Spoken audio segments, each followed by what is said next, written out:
Yeah, I had a question here from Dr. Howdispel in terms of comments not related to a specific charge question. What we'll do is at the end of the charge questions at 21, we'll basically go around the committee at that point to make any additional comments that are not listed as a specific answer to a charge question. So if you want to hold off until the final day, that's usually when we discuss things that are not actually asked for in terms of what the agency is trying to provide. So thank you. So I give you that info there. Okay, great. Okay, so at this point, I guess we're ready to read in charge question 2. Actually, first, let me go to the agency, having had a chance to listen to the information provided yesterday. Do you have any additional questions or clarifications for the committee on charge question 1? Anthony, are you there? Morning, this is Anthony Les. Yeah, no clarifications from the agency at this time. Thank you. Great. Okay, thanks. All right, so let's move. If you want to stay on and read charge question 2 into the record, since we're doing that now, go ahead. Morning, this is Micah Archer to read charge question 2. As described in section 3.4 of the draft proposed principles document, EPA is proposing to establish a cumulative chemical group for purposes of CRA using a weight of evidence approach that characterizes the strengths and uncertainties of the evidence of toxicological similarity and potential co-exposure for each chemical substance in the group. Please comment on the appropriateness of this approach, including on the strengths and uncertainties. If appropriate, please provide additional considerations for existing lines of evidence that EPA may consider. Thank you. Okay, our lead discussant for question 2 is Dr. Johnson. Alrighty. Generally, the approach seems to be a reasonable one and appears to roughly conform to criteria that support various approaches for characterizing mixtures.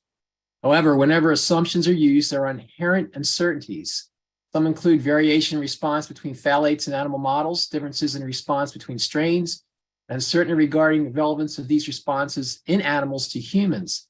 Suggest beginning with literature review of the toxicity for each phthalate of interest, starting with the human evidence, then the controlled laboratory animal evidence, then the in vitro mechanistic evidence, and then you read across for in silico information that's appropriate. Then summarize the toxicity, for example, the anti-androgenic properties for each endpoint according to these lines of evidence. The use of tables that summarize the evaluation of each line of evidence, that's human, laboratory animal, in vitro mechanistic, and in silico, can be used to support each toxic endpoint, and then combine in one table for each that provides a summary where the evidence is sufficient or insufficient for each toxic endpoint. They then can be combined for the phthalates where there is congruence, that is sufficient evidence for anti-androgenic effects. All these should be part of the hazard filter to the hazard identification. Consider pod derivation only where there is sufficient evidence. When deriving a pod, please also consider in vitro or in vivo extrapolation and corroborate those values with the human equivalent concentration from the human data, which are typically inadequate for dose response of pod derivation in themselves. The challenge will be to apply this approach wherever it can be demonstrated there's indeed exposure to more than one phthalate that have the same mode of action. Also suggest separating the human evidence from the controlled laboratory animal data. Currently appears lumped together with the in vivo studies on page 10. The human evidence is typically confounded and rarely are there dose response information, as I mentioned before, that's robust enough for pod derivation. However, it can be used when comparing pods from the animal or in vitro data. In section 3.4.1, lines 256 to 277, the discussion regarding similarities in toxicodynamics is important and sufficient. However, there are many examples where differences in toxicokinetics can affect the dose metric. Co-exposures can result in competition for enzyme substrates, enhance or decrease absorption, and affect excretion, leading to other than additive outcomes. Other differences in TK can result in observed evidence of potentiation, such as examples of compound facilitated transport. This may not be the case for this class of compounds, but evidence for dose addition should be demonstrated. In section 3.4.2, 3.4.2, lines 351 and 355. Exposures that occur from different congeners at various times could indeed affect the magnitude of outcome, if some are more potent inducers of metabolism relative to others. Timing matters.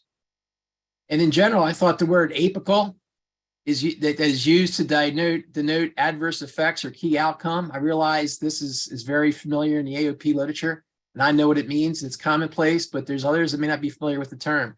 Suggest using terms that are clear and consistent and commonly used with commonly used definitions. And that's all I had.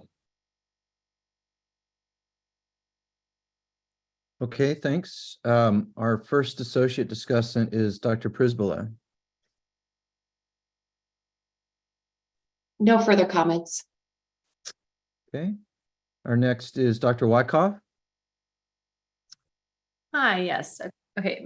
Mark, just clarifying, for the comments that were sent over, I don't think you really read any of them. Should I just maybe read mine as provided please. to you? Yeah, Yep, please okay. do. Thank you. Yep, just making sure. Okay, thanks. All right. So I would agree that while a general weight of evidence approach is logical, the principles document didn't provide sufficient detail to assess the full appropriateness of this approach. It would be helpful if the principles document clarified or provided descriptions of a number of aspects as related to this charge question. I'll just read those. So for example, defining weight of evidence specific to the decisions or principles in the document. Only a general definition is currently provided. Describe how concepts of systematic review and evidence-based methodology will be considered in support of CRAs and weight of evidence for groupings. Describe how principles of data reliability and relevance or study quality will be considered in weight of evidence determinations. Clarify the role of ADME and toxicokinetics in chemical grouping. If not included, address why this principle is not important. Describe what principles, criteria, or decision points must be met to achieve a sufficient weight of evidence for grouping. Clarify how proposed or active groupings used by other authoritative entities will be considered, as efficiency was described by the agency as a key consideration of feasibility. Specifically identify existing guidance or frameworks that will be used as the primary source to guide these assessments, given that no specific methods document will be generated. Specifically define what similarly shaped dose response curves in comparable toxicity studies and what principles must be achieved for this condition to be present. There are many scientific concepts inherent to dose response. It's not possible to provide meaningful comment without more detail on this aspect. Suggest providing more information on how aspects such as shared apical outcomes and effect on the same target organ will be defined. Not how, but what principles or criteria or level of evidence is needed for such groupings. Address how inconsistent findings for the attributes in 3.4.1 will be considered in weight of evidence. And clarify principles of structural similarity in context of criteria or principles that must be met for grouping. It's recommended that the weight of evidence in CRA in general include both qualitative and quantitative assessment of uncertainty. And it's not clear if chemical grouping exercises will consider the type of responses that could occur, additivity, synergism, etc. Two more specific comments related to some of the sections. 3.4.1 references a weight of evidence narrative that indicates quality, quantity, and relevance of information will be discussed. But this was a very limited description of what should be contained and even the principles of such an evaluation. It's recommended that these are more fully described.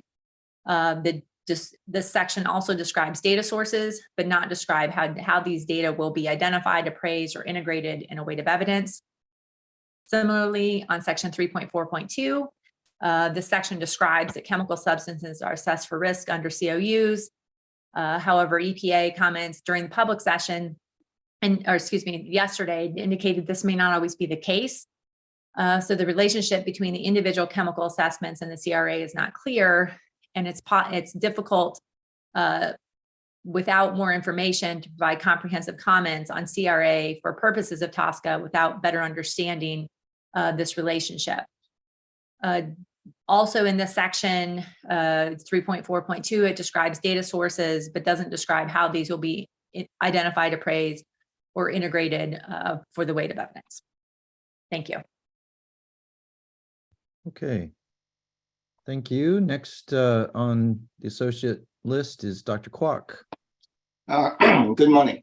So overall, I think the way of evidence approach is appropriate for use to develop a cumulative chemical group.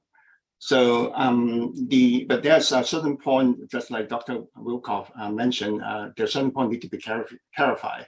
For example, in one of the line of evidence, the agency talked about the similar shape dose response curve. How would the determination on that, is that based on visual examination of statistical tests that need to be clarified? Also, one additional line of evidence that I would like to bring to the agency attention is the potential use of the quantitative in vitro in vivo extrapolation. This recommendation is consistent with what we heard yesterday, the potential use of NAMs. The QIV-IVE Act is a reversal symmetric approach to convert the AC50 value, meaning a nominal concentration at which 50% of the maximum activity observed in the in vitro biological assay, and translate it into the in vivo equivalent value. So this particular value can then be used to divide the chemical. We only have a very limited collection of the chemical specific in vitro assay data, and then group the chemical according to the column similar mode of action, and then use that value to compare to an index chemical. For that, then you can actually decide whether the chemical, based on that amount of information available on hand, is it similar enough, or is it potent or more potent or less potent than the index chemical. And then to see whether that chemical should be included in the chemical cumulative group. So in other words, the QIV-IVE also can be used to prioritize the chemical for entering the cumulative risk assessment group. Especially the principal document talking about the different way of evidence. In the future, there will be probably a lot of chemical that will be potentially fall into the group. That particular line of evidence could potentially help the agency to simplify the number of chemicals that need to be considered. The other specific comment that I have is regarding the co-exposure. One line of evidence, it talks about using the environmental monitoring data for the proof of chemical coexistence. So while the presence of the chemical in this environmental media is a proof of the coexistence, but the absence should not be interpreted in the same way, because factors like the infrequent sampling. So what I really meant is that because the infrequent sampling is only give you a snapshot type of information, so it doesn't actually really tell you the true chemical concentration profile. And also, when we interpret the absence of the chemical in the environmental monitoring data, special attention needs to pay on the physical chemical property of the chemical. So say, for example, the chemical like the diethyl hexylphthalate, the vapor pressure actually is only 1 × 10⁻⁷. So by doing some calculation, you can see that most of the chemical will be absorbed onto the particle in the ambient air. So if the air sampling only monitor the vapor form of the chemical, we won't be able to see it. So this is particularly important when you actually, when we interpret the biomonitoring data. I think that's all I have. Thank you. Okay, thank you, Dr. Kwok. Dr. Rowlands.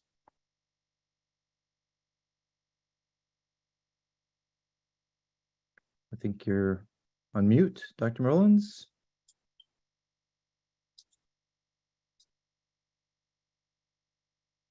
Is Dr. Rowlands on? Yep, sorry. There you go. There you go. Seems to be a constant problem. Yeah, I was focusing mostly on the issue of the chemical similarity aspects. And I know this, we talked about yesterday, this is principal document, which really doesn't go into a lot of, shouldn't go into a lot of detail in the methodology, but it's too late. We didn't understand it up front. So I just focused on the chemical similarity aspects, and that we don't have a lot of details or guidance, which we're going to need a guidance document eventually on, chemical risk assessments. But in that guidance, there needs to be some clear criteria of what we mean by chemical similarity. For example, the agency should identify the chemical structural similarity method that should be used. For example, very commonly used like a Tanimud or Jacquard index, but if you go to the EPA's chemical dashboard, they also have torsion, fingerprints, tox prints, AIM, et cetera. There's 6 or 7 different ways to look at chemical similarity. And I think the agency needs to make some comments on that and what they would feel would be acceptable. Agencies should identify the minimum physichem properties that they would expect to see across the chemicals to be compared, and the criteria that defines sufficient similarity. Log KOW, how close does it have to be between 2 chemicals to be considered similar or sufficiently similar? If no actual empirical evidence exists for toxicokinetics, then the agency should identify physiologically based pharmacokinetic models that are acceptable and what determines, again, sufficient similarity from those models. These models need to be performance, the validation of their performance, and it's not clear from earlier SACC risk assessments. PBPK models were proposed and used in those decisions, and we really didn't understand how they were validated and what the process was. So that needs to be clearly defined, and also maybe perhaps certain models would be approved, so to speak, to be used in these risk assessments.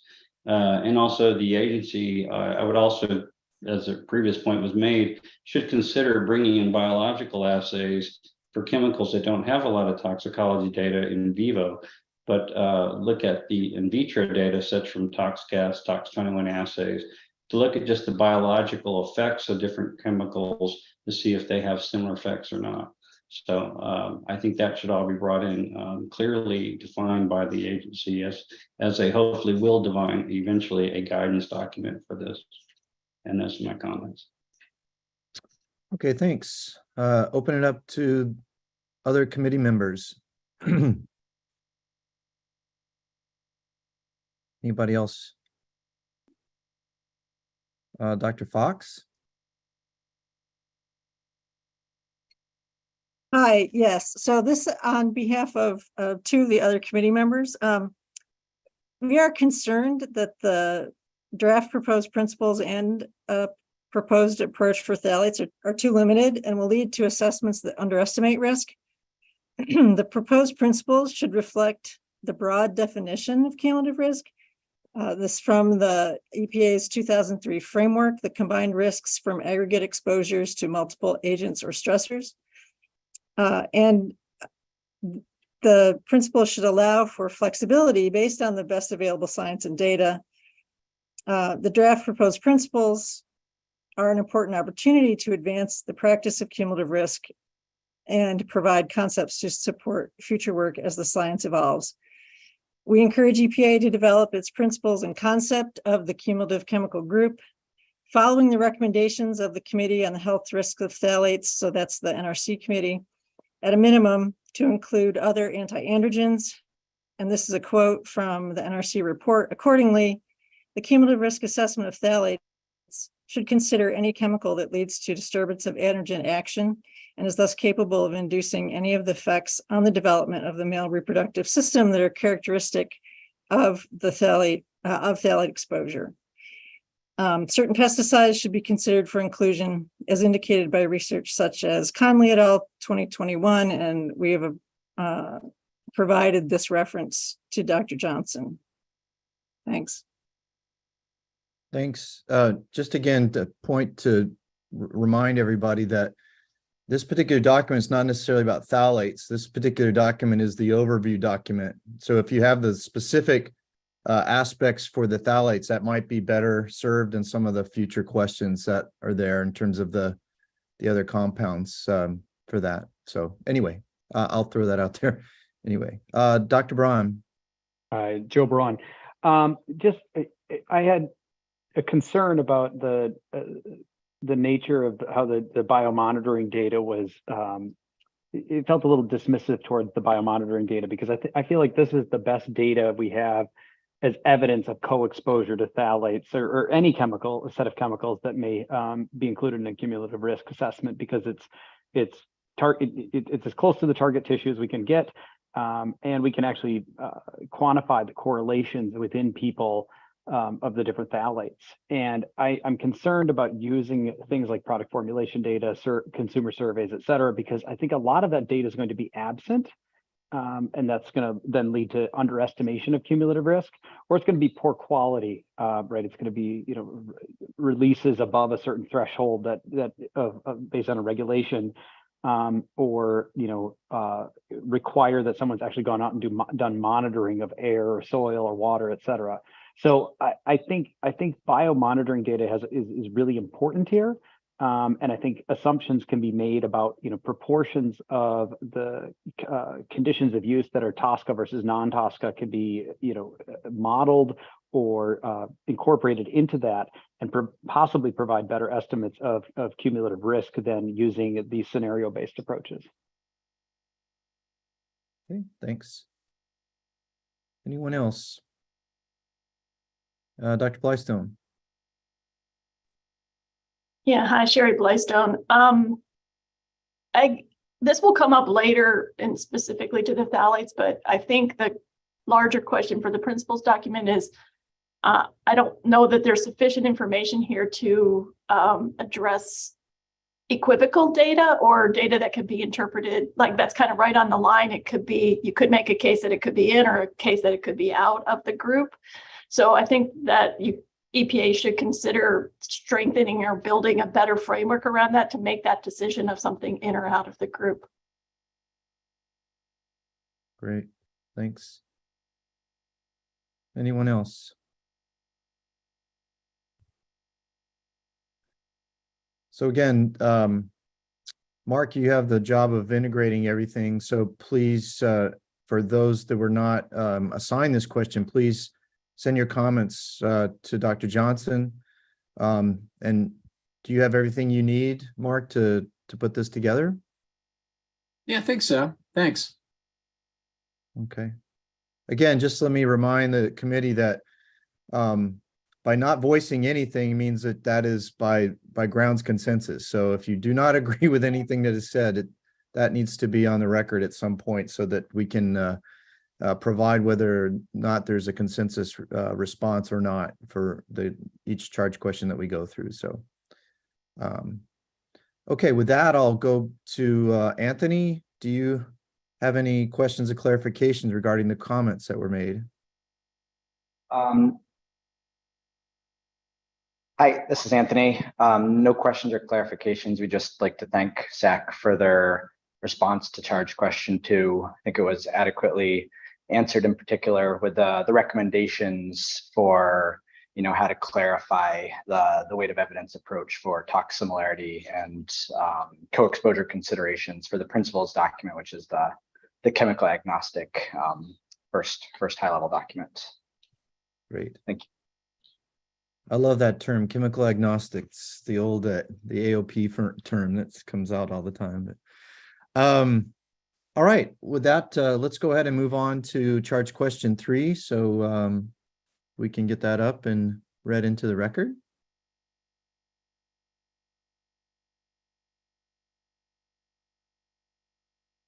I'm not hearing anything. Somebody unmute. Hi, apologies. This is Anthony Les. I'll read charge question 3. So several additivity approaches can be used to evaluate multiple chemical substances for cumulative risk, including dose addition, response addition, and integrated addition. Consistent with EPA guidance, the agency plans to rely upon a default assumption of dose addition when conducting CRAs for toxicologically similar chemical substances under TSCA, unless empirical evidence supports application of another approach. Please comment on this proposed approach, including associated strengths and uncertainties. And our lead on that is Dr. Rollins. Okay, thank you. So I'll just start by with a general sort of a statement. When we discussed this as a group, it became clear that there was a general agreement that the principles document term proposed approach in the charge question implies a methodology. So that gave us some confusion. So given that the document is about principles and not methods, it's not clear what the agency is asking the SACC to provide opinions on. The principles document also discusses methods. but doesn't contain sufficient detail to be used as a guidance document. So clearly stated principles are not apparent. And as we mentioned before, there needs to be a specific guidance document prepared for the appropriate detail and methodology for the cumulative risk assessments.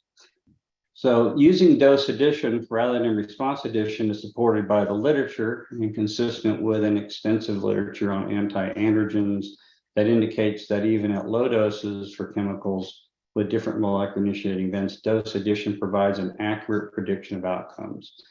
In addition, the NAS phthalates and cumulative risk report repeatedly described dose addition as a predictive method and noted instances where it was found to underestimate effects. We have references for all these, by the way.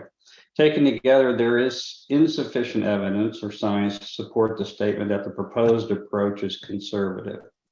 The concepts mentioned in section 3.5 include dose addition, response addition, integrated addition, and toxicological interactions. None of these is well defined in this section. Dose addition has at least two main definitions, which are not mutually consistent. The version described in this draft is Finney from 1942 definition, published by Loa and Musicek in 1926, where mixture components seem to have as dilutions or concentrations of each other. With this definition, the component chemicals should have the same dose response function except for dose coefficient, which reflects each component's relative potency.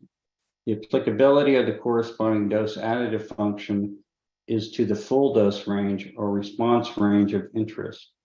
The other main definition is the Berenbaum index, in which the components can have different dose response functions. The Berenbaum concept is defined for a specific response level and similarly restricted in its application and validation testing. While dose addition can be presented as dose or concentration addition, the concept of concentration addition is more restrictive when the concentration is of the chemicals in the environment, such as air, drinking water, and food. Because the chemicals are then also assumed to be similar in toxicokinetics, that might occur prior to the key event adverse outcome pathway, such as absorption and metabolism. The dose additivity approach assumes all components in chemical mixtures have similar toxicokinetics and operate through the same mode of action for an adverse effect. In this case, we're talking about phthalate syndrome in this case we're dealing with. With each mixture component having similar shaped dose response curves, the optimum scenario is that a complete mode of action for an adverse outcome is known. For phthalate syndrome, the adverse outcome includes underdeveloped or absent reproductive organs, malformed external genitalia, undescended testes, decreased anogenital distance, retained nipples, and decreased sperm production. The molecular initiating events for these phthalate syndrome adverse outcomes are not known, and some key events might not be known as well. Relative potencies can be based on the molecular initiating events, again, not known here. Key events, possibly incomplete, and adverse outcomes, such as the altered anogenital distance. Selection of an index chemical for the mixture will be challenging, as for each key event or adverse outcome. The relative potency will likely be based on a different component of the mixture, such as the one with the highest potency, best quality data, or its most representative of the chemical group for a given key event or adverse outcome. In addition, for any effect, there is a normal physiological distribution of change, and an abnormal physiological distribution is outside of the normal physiological distribution, which we consider adverse. Thus, the agency will need to describe the methodology to develop several relative potency factors based on different key events and adverse outcomes, and provide justification for changes being outside the normal physiological distribution and the final relative potency factor used for the cumulative risk assessment. Concentration dose addition is widely used for compounds that act by similar mechanisms, but it cannot make predictions for mixtures of full and partial agonists for effect levels above that of at least efficacious component. Another type of concentration addition that is not discussed by EPA, but is relevant to chemicals that interact with cellular receptors, is generalized concentration addition, GCA. Howard and Webster in 2009 initially developed generalized concentration addition in order to address a limitation of concentration addition. Concentration addition cannot model the effect of a mixture that contains ligands of different efficacies at effect levels above that of the least efficacious mixture component. Recognizing the importance and prevalence of partial agonists, GCA has been applied to systems in which ligands compete for a single binding site. The generalized concentration addition model fits the empirical mixtures data: full agonist, full partial agonist, and full agonist antagonist, as well or better than relative potency factors or effect summation. The ability of generalized concentration addition to predict the activity of mixtures of different types of androgen receptor ligands is important, as a number of environmental compounds, including some phthalates, act as partial androgen receptor agonists or antagonists. Schlesinger et al. 2020 established generalized concentration addition as a model for predicting androgen receptor activation by mixtures containing diverse ligand types. GCA has the potential to examine mixtures at molecular initiating events using new approach methods in conjunction with adverse outcome pathways linking such events to downstream adverse outcomes. The response addition concept assumes mixture components act through independent mode of actions, and there are no interactions between components at low exposures. The challenges are to demonstrate for each mixture component independent mode of actions, good dose response data, especially at the lower doses, and the same epical effect for each component. Response addition is presented in the draft as an alternative to dose addition, but is not defined, except to say that EPA has applied it to chemicals that are toxicologically dissimilar. The concept of response addition should be presented more specifically as based on toxicologically independent action, with more detail on how EPA would judge when the empirical evidence of such independence is sufficiently compelling to use response addition instead of the default FINI dose addition. Integrated addition is not described at all. Contrary to section 3.5, the EPA guidance, 2000 guidance, does not mention integrated addition. It is described in published articles with the EPA co-authors, including a book chapter. The agency provides no details as to how the integrated addition will be performed, so it's not possible to provide an opinion on whether it's an appropriate approach. And then we make several recommendations. I can read through those if you like, or we can just send those in. How would you like to proceed? If you can summarize recommendations, that'd be the best. If they've already been highlighted in what you've discussed, then you could just say the recommendations are already integrated into the comments. Yes, they are. These recommendations are pulled from the comments. Yeah, as long as they're already there, that's fine. Okay. And then we have provided a list of all the references we've cited. Right. Okay, thanks, Dr. Rollins. First associate discussions, Dr. Heiger Bernays. I have nothing to add. Thank you. Awesome. Dr. Hertzberg. Dr. Hertzberg, I think you mute maybe. I have nothing to add. Thank you. Great. Dr. Wyckoff. Hi, maybe just one build. So similar to how Dr. Rollins opened, just with the difference between principles and approaches and methods, it does seem like the key principle being addressed is to indicate dose addition will be the default unless empirical data suggests otherwise. Citations are provided to support this decision.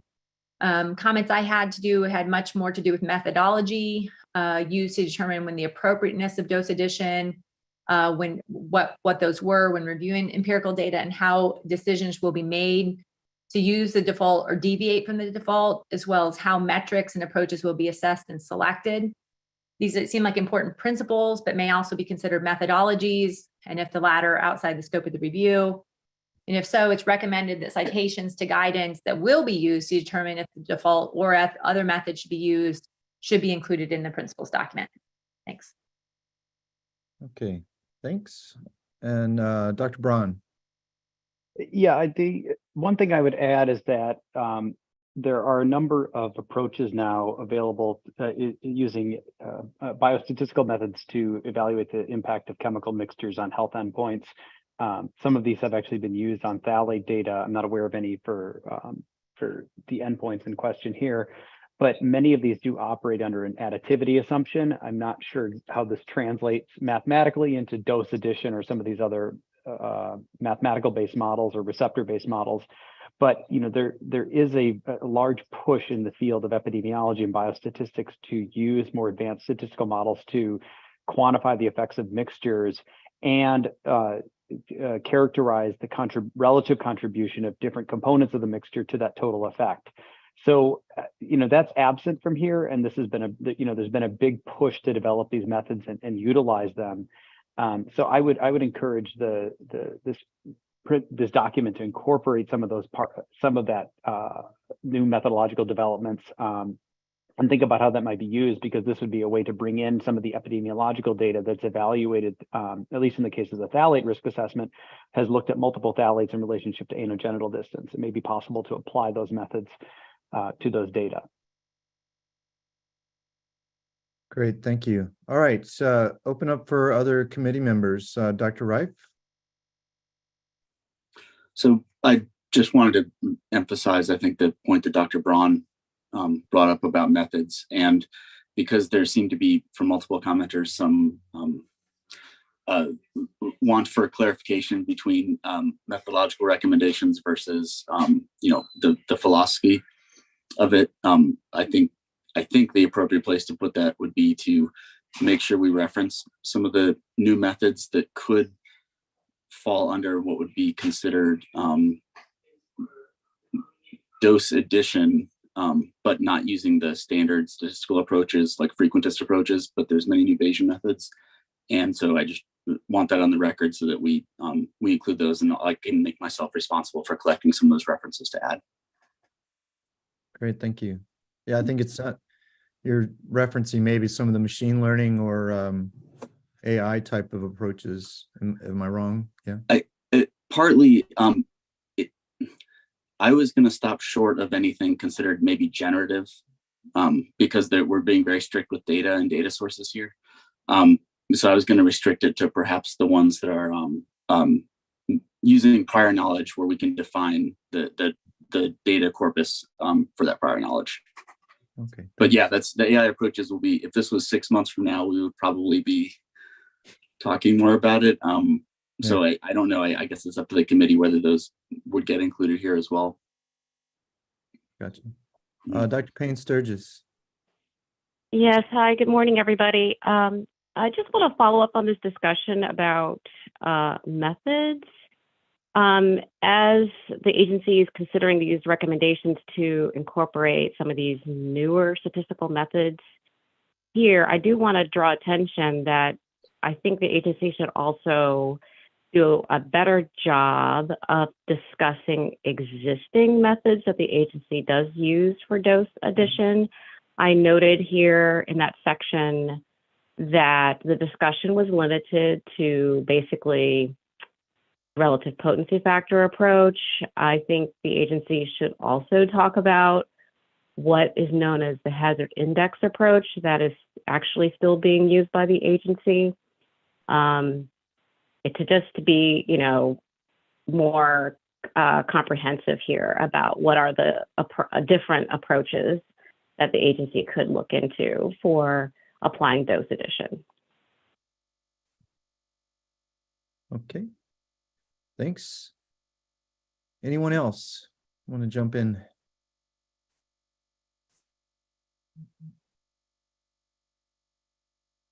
Okay. Again, let me just remind Dr. Payne Sturgis and Dr. Reif just to get your comments in, written comments into Dr. Rowland, so you can incorporate that into a cohesive response. Dr. Rowlands, do you have everything that you need at this point? I do, as long as I get those oral comments that were made in writing. Yeah, that'd be great. Okay, at this point, seeing no other comments being made, I will turn it over back to the agency Anthony, do you have everything that you need there? So hi, it's Anna Loa, Senior Oh. Science Advisor, SACC Office. I'm going to answer this one. We did hear a lot of great feedback and we appreciate all the commenters. A lot of details in there that we really appreciate.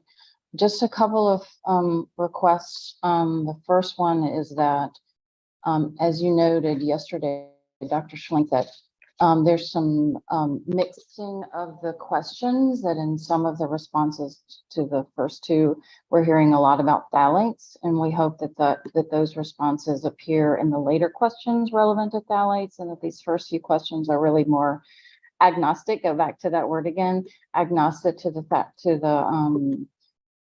general idea of how to do mixtures in the case of in the toxics program. My second request is that as the program, as the panelists, I need you to sort of think on two planes. The first one is, you know, part of your job is to push the agency to do better and to think bigger, like some of these machine learning ideas and that have come up in the last few minutes, and I expect it to come up more later. But remember, in the TSCA timelines, we have a strict 3 to 3.5 year timeline to complete these assessments. So some of these more advanced approaches that are just coming online now will really not be available to us as regulators in the time frame for the phthalate, either the single chemical assessments or the cumulative assessment. So as we move in the next couple of hours into the phthalate questions, if we can sort of maintain that balance of understanding that your job is to push us to do better and to think broader, but to also realize that there's a practicality to this, that you know, we're really, the tools available us today and the data available us today is really what we're going to be using in a future cumulative assessment. And so I appreciate those comments about methods coming online. But they may be useful for future assessments coming in, other groups that may come to us in the coming years, but not necessarily for this group itself. So I just want to make sure that people understand that distinction and why actually we have two different documents. One is the principles that are intended to be overarching, and the second one is to be a phthalate approach for the practical for today. And my third comment I wanted to make is that we appreciate all the input on the dose edition, response edition, integrated edition, and all the nuances underneath there. Just wanted to make sure that some of you are aware that the Office of Research and Development is finalizing a modern document on addition approaches. And so many of the things you're talking about, the agency is fully aware of and will be taking into account in that ORD document that will be used by the toxics program. So I'll be quiet. I see there's a question. Yeah, Dr. Chasen. Hello, this is Dr. Chris Chasen. I have a process request, maybe some guidance for us. In the conversations that are coming up about the phthalates in that document, there are clearly going to be conversations that would be relevant to the being expanded or incorporated in somehow into the principles document. Could you give us guidance of, I'm sure that's going to happen on several different issues. What's your guidance to us for making sure that those are incorporated, not just in the our review of the phthalates, but also where appropriate back again into the first document, the principles document? Could you give us guidance on how to do that efficiently? Is that a question to Dr. Lovett?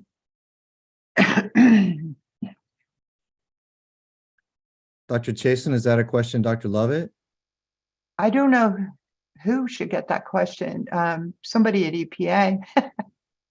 Yeah. So I guess, I don't know, Dr. Schlenk, perhaps you can, whoever you think is appropriate for answering that. I just want to, for example, I have I'm the lead on one of the questions. I'm pretty sure that issues are going to come up there that might be useful to incorporate back in the conversations we might be having now, and where that, or expanding, you know, that the conversations that we're already. So how should we do that? I mean, I can give you my own personal thoughts on that, is that I think that the term chemical agnosticism is probably the best term. So as long as you're talking about a general concept or a general principle that should be discussed in sort of these earlier questions, and then if you have something that's specific for the phthalates, then you address those in terms of the phthalate questions. I'm sure the agency can adapt those into the general principles if they feel like it's pertinent to a chemical agnostic sort of situation. So, but let me not speak for Dr. Lovett. Did you want to take that?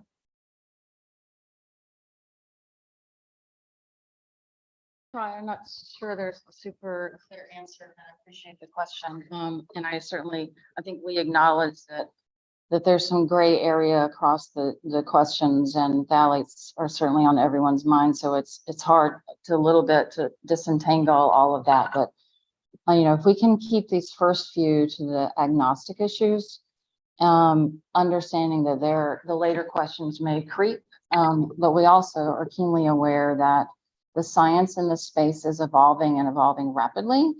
And we also acknowledge that as we work through doing this assessment, we're going to learn a lot that will then feed back to the principles document. And my expectations is that the principles document is more of an evergreen piece that evolves as the tools and NAMs, for example, continue to evolve, both in the mixture space, but as we get smarter about doing those kind of approaches. That the principles thing is really a living document until we feel like that we can get to a point where we can write guidance and understand the intersection of existing guidance, so we're not duplicating other people's work. We just don't have the time and the resources to be doubling up what everyone else is doing. So I think that's the best I can do right now. I don't know if that's more clear or more gray, but that's just all we can do. This is Dr. Chasen. Would it be helpful to EPA if, as we're having conversations about the phthalates, where we see the conversations or the comments that are written, would in fact be useful back in the principles to identify that and at least have the lead on those questions, identify those situations so that you have the option of picking them up back in the first document? Would that be helpful? That would be very helpful, actually. That's a good suggestion. Dr. Rice, have your hand up? This is Glenn Rice from EPA. I think if you could just cross-reference your comments, kind of like what I think you were going at, but just cross-reference them from the phthalate specific questions into the agnostic document, just to use the word of the day. I think that would really help us a lot, and vice versa as well. Okay. Thanks for the clarification there. All right. At this point, I guess we're ahead of schedule somewhat. So let's go ahead and move forward with charge question 4.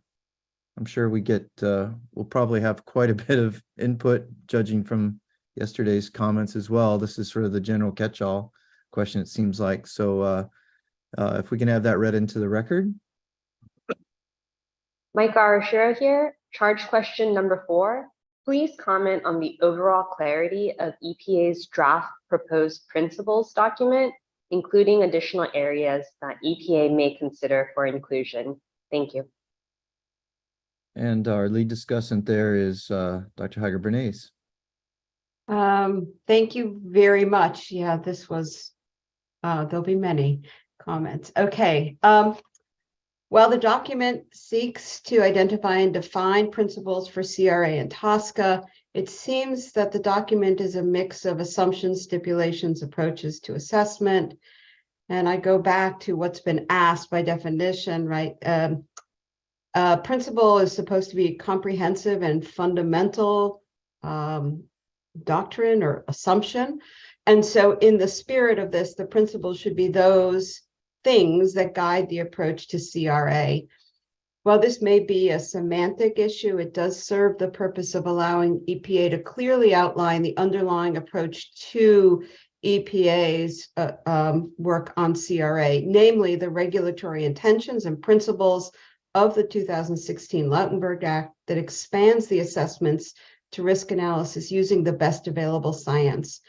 The information currently found in the introduction, section 1, and to some extent in the scope, section 2, is relatively limited and should be expanded to address these points. And this will give EPA the ability to define the methods needed to conduct the CRA.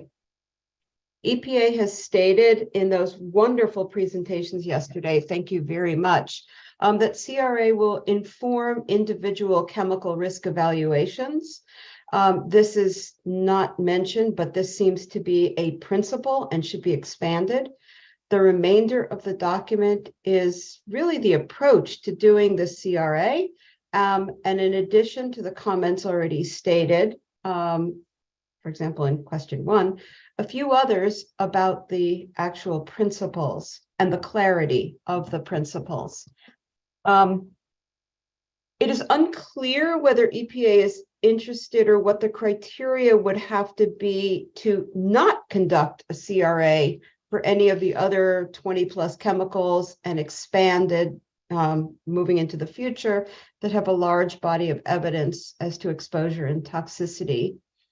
Emerging concepts and newer issues can be presented and can provide depth to the existing material. Just hearing Dr. Lowett's plea to us, recognizing that this would be a quote unquote evergreen document.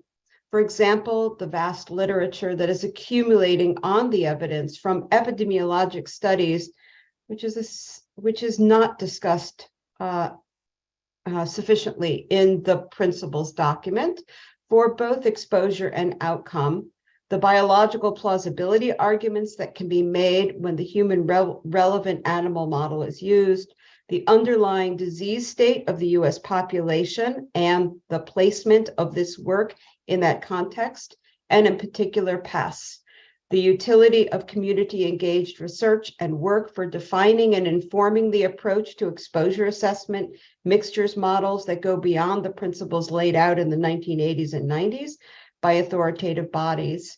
Further, those older documents do not necessarily reflect the clear regulatory intentions and principles of the 2016 Lautenberg Act, which happens to be the first sentence of this principles document. This sets up confusion and conflict for scientists to follow and for the public, the states, and the regulated communities to understand. This includes the full definition of CRA to include chemical and non-chemical stressors. Moving through the document, once there is mention of the review, which is done to identify common adverse health outcomes, it seems that ignoring other chemical stressors for which there are data for the same adverse health outcome should also be included in the CRA as a principle. The other chemical stressors will enable the EPA to recognize that the susceptible population may already be exposed to chemicals with similar modes of action. By not including this in the CRA, the background or existing level of the adverse outcome might result in exposures that underestimate the true burden of risk to pests. While this document is intended to serve as the roadmap for CRA, it is heavily focused on assessment for chemicals that are data rich. This will not be the case for chemicals other than phthalates, using the term only here, where there is a large body of evidence and work from authoritative bodies shining the light on the need for CRA. How much data will be sufficient to conduct a CRA? On the other hand, there is a minimum unit of data, but we could go on studying forever. There's your 3-year time limit, and this should not be a process that allows for study ad infinitum. There should be a bar that passes the scientific, I'll call it the laugh test, and giving EPA the ability to proceed. This will necessitate uncertainty assessments that can provide additional information to inform decisions, lines 268 to 271, but what are the criteria for determination? And will the evidence come from systematic reviews alone? All of the presented evidence, in this case for phthalates, I'm trying to decide if this comes out or this is a phthalate question. So I'm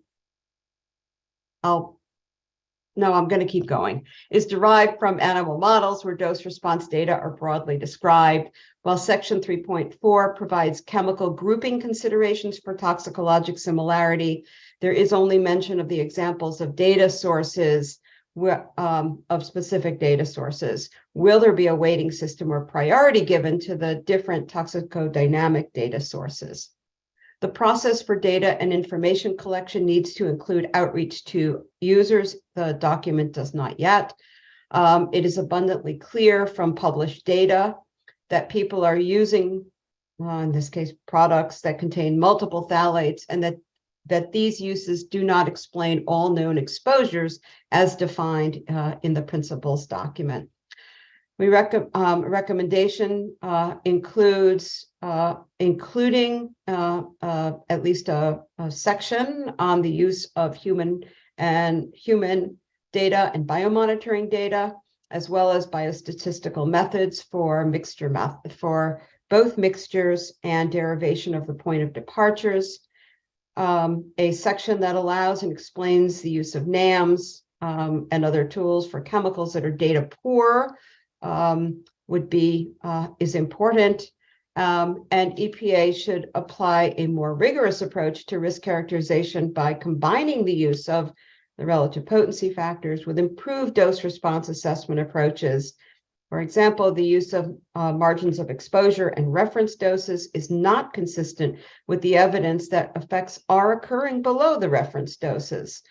And these effects that are occurring are demonstrated in the literature, which we provide, and EPA needs to be using methods, including probabilistic methods for assessment and uncertainty evaluation that are consistent with the repeated recommendations of the National Academies on Risk Assessment.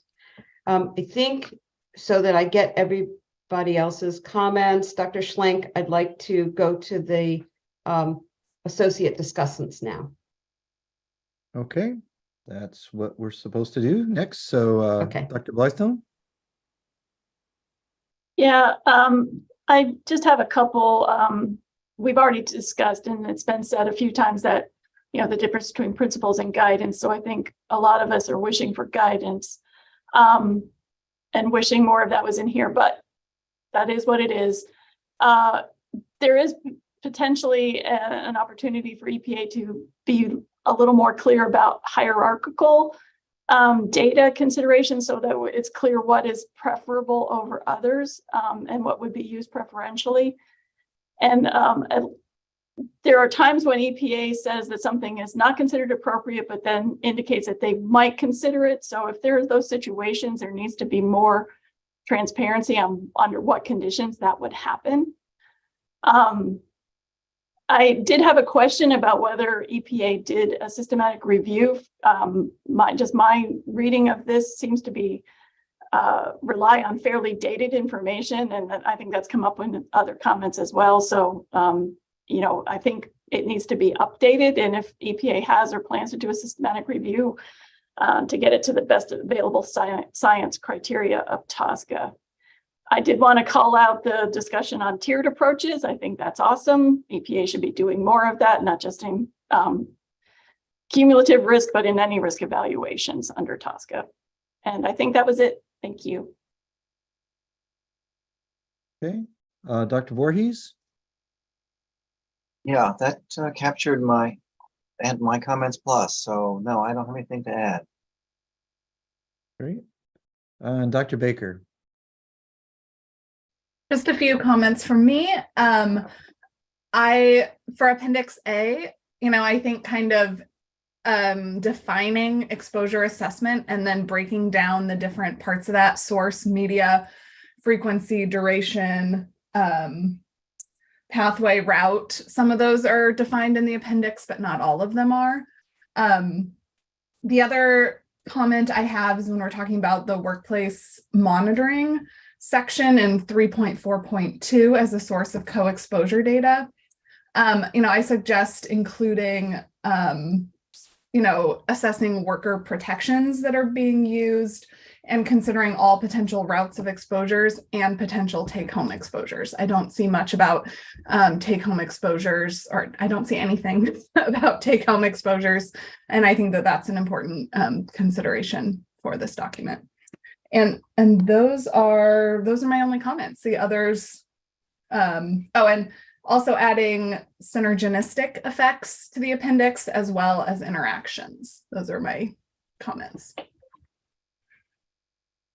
Okay, at this point, let's open it up to the other committee members. I'm sure we'll have some comments there. Dr. Chasen?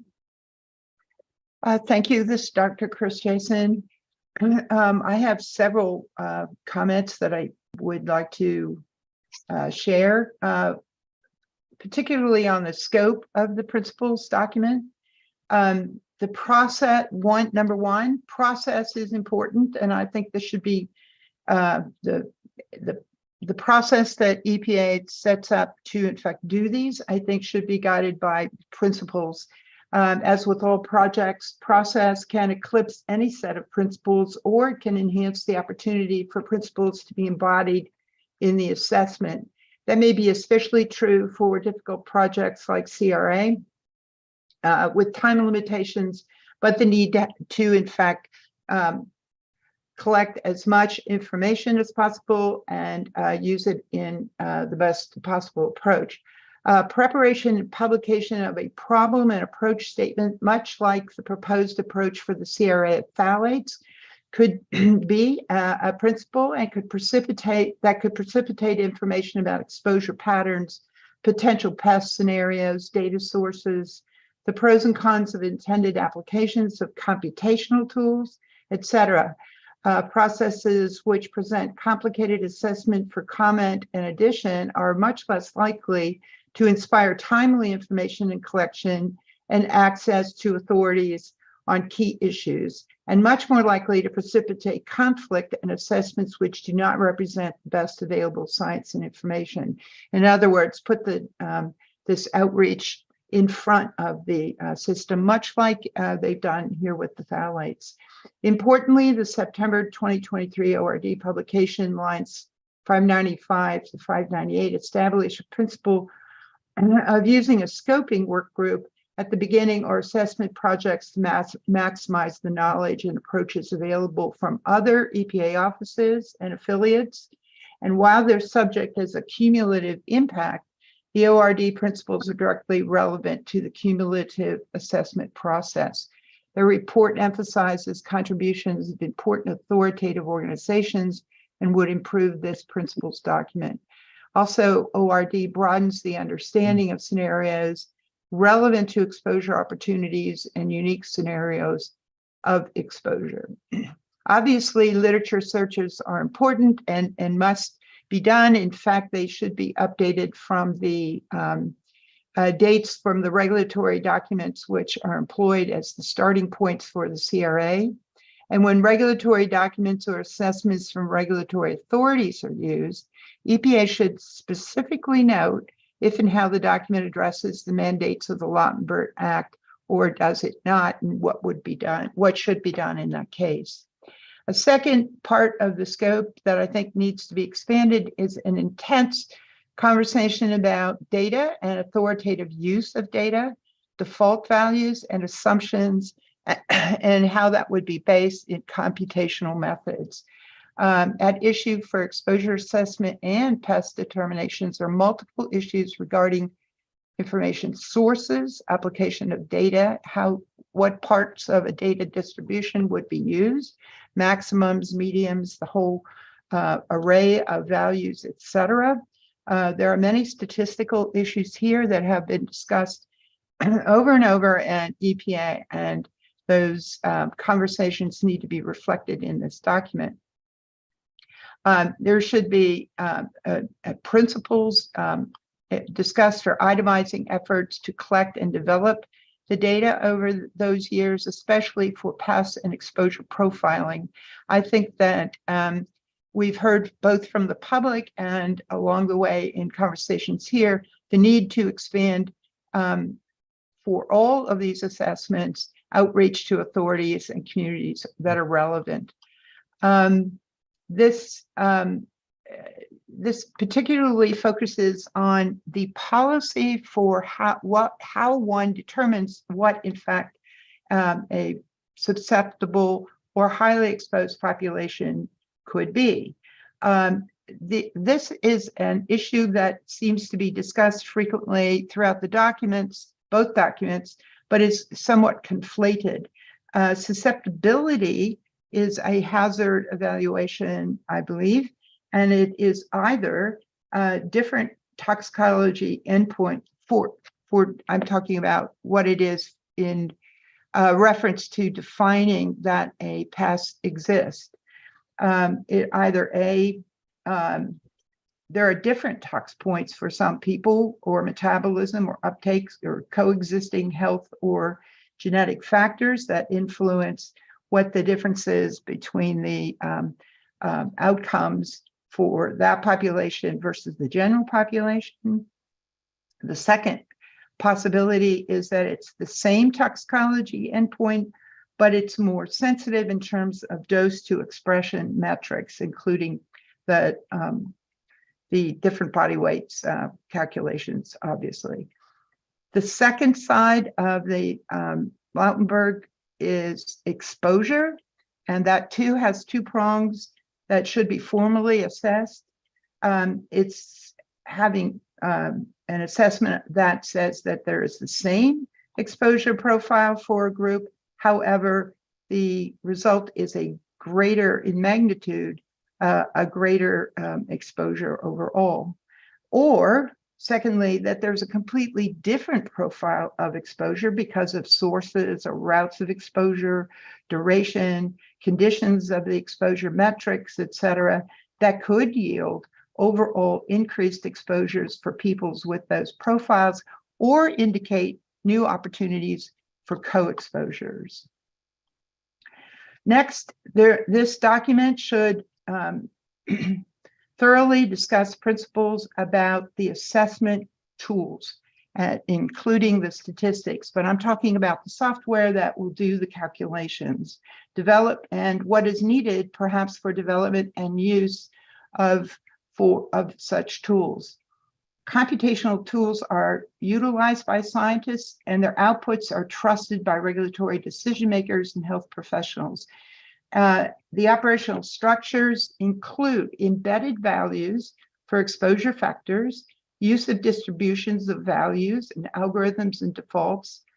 And these kinds of things must be visible and must be able to be used when you have new information that differ from the embedded values in those tools. In order to do this well, the EPA risk assessors must certainly understand how these different computational tools are built and what is inside the black box, if you will, and that must also be available to be viewed by the public. The kinds of issues that are quite vast in terms of the development and use of computational tools, in particular, when the answer from one of the tools is then embedded into the next part of the another computational tools on the way to a final risk assessment is truly very important. There's no mention of this anywhere in the policies document, or for that matter, in the phthalates document. And I think this is a critical missing piece. I would like to, I will write this up and expand this presentation, but I also think that these principles for setting up pest data should be a very formal review, not just a sort of knee-jerk reaction or hunch or anything like that, but showing exactly the kind of progression of thinking, very much the way the toxicology conversations are on the set up very nicely. I think the entire exposure side of the principles documents could be greatly enhanced. This same kind of conversation I would propose for the thinking, if you will, a very structured thinking for considering co-exposures. And I'm sorry, finally, EPA seems to have dismissed the idea for now to consider non-chemical stressors.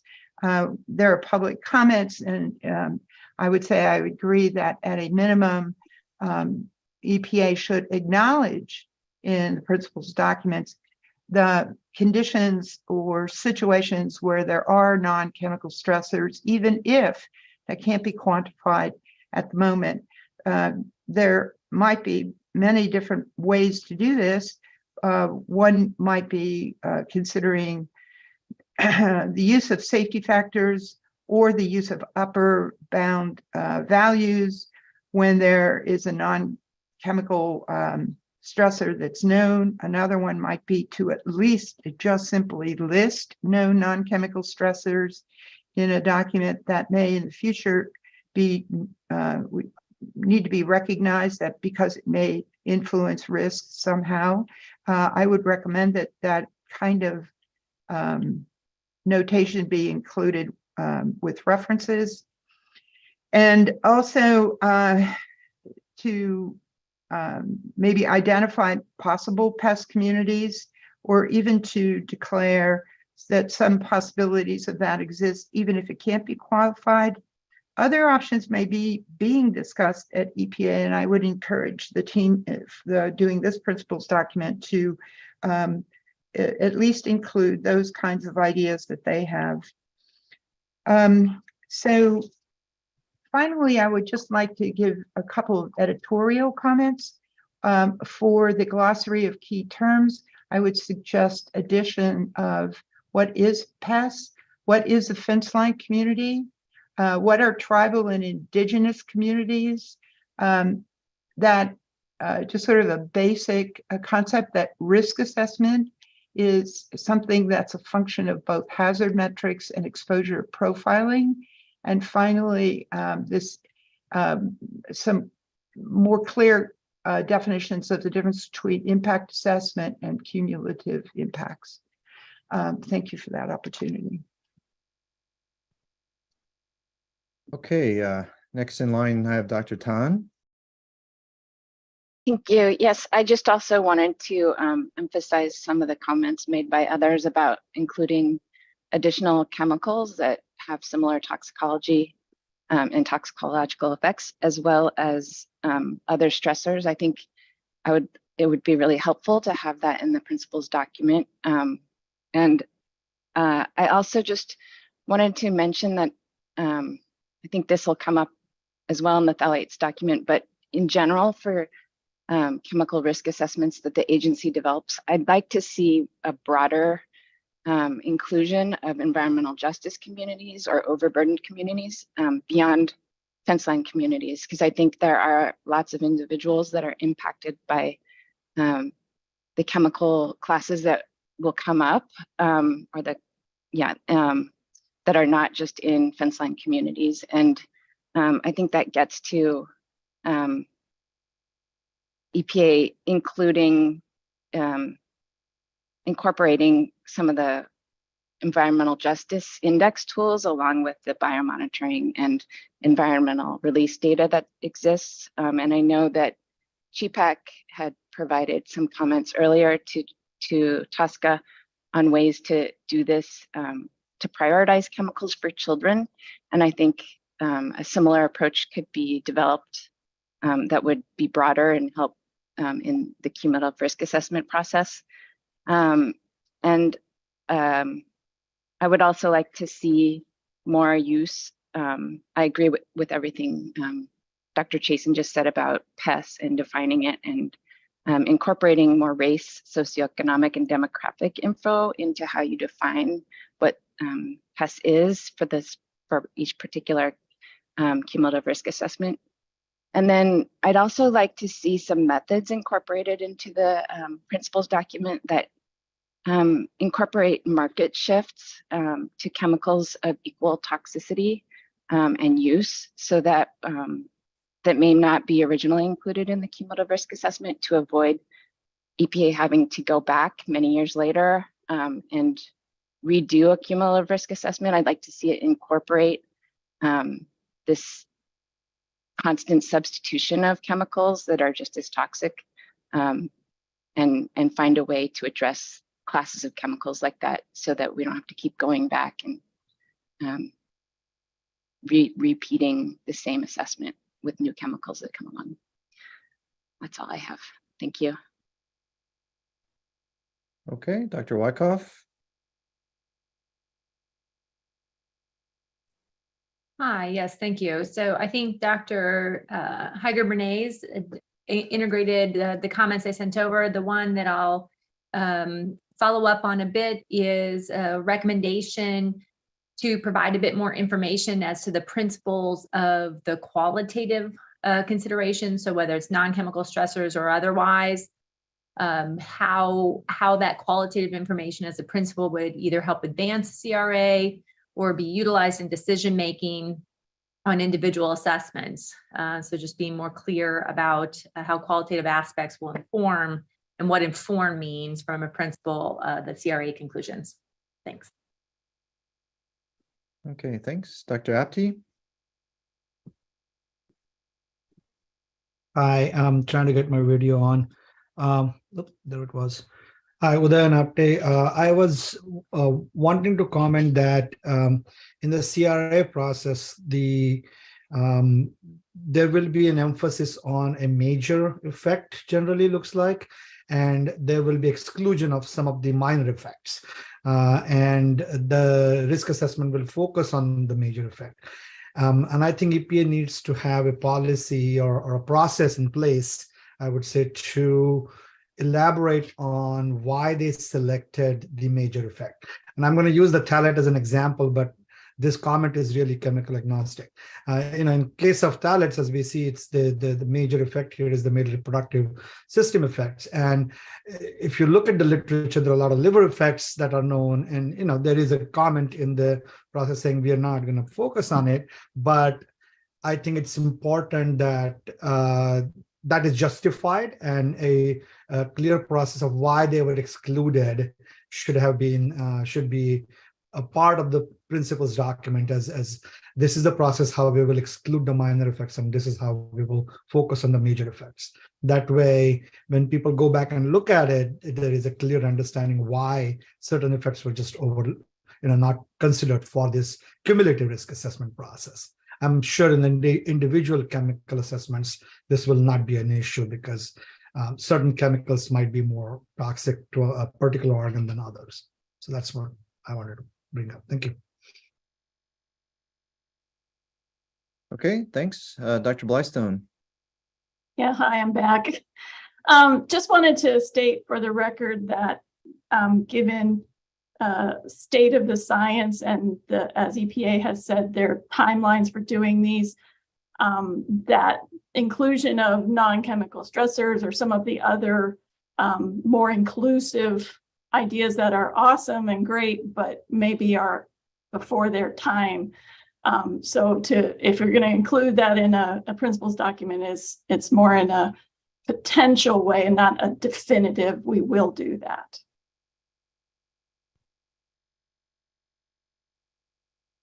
Okay. Thanks for that comment. Dr. Johnson. Yeah, this kind of builds on my question I had yesterday, in the value of, the devil being in the details and trying to understand more. And I think also Dr. Tan's point about putting more details in this principle document. And so, it seems to me that one of the best ways to sort of do this is to understand more about the kinetics, and including like a PK model for each the compound you want to do, and maybe think about developing a serum-based point of departure. So maybe something like that should potentially be in this document. Over. Okay.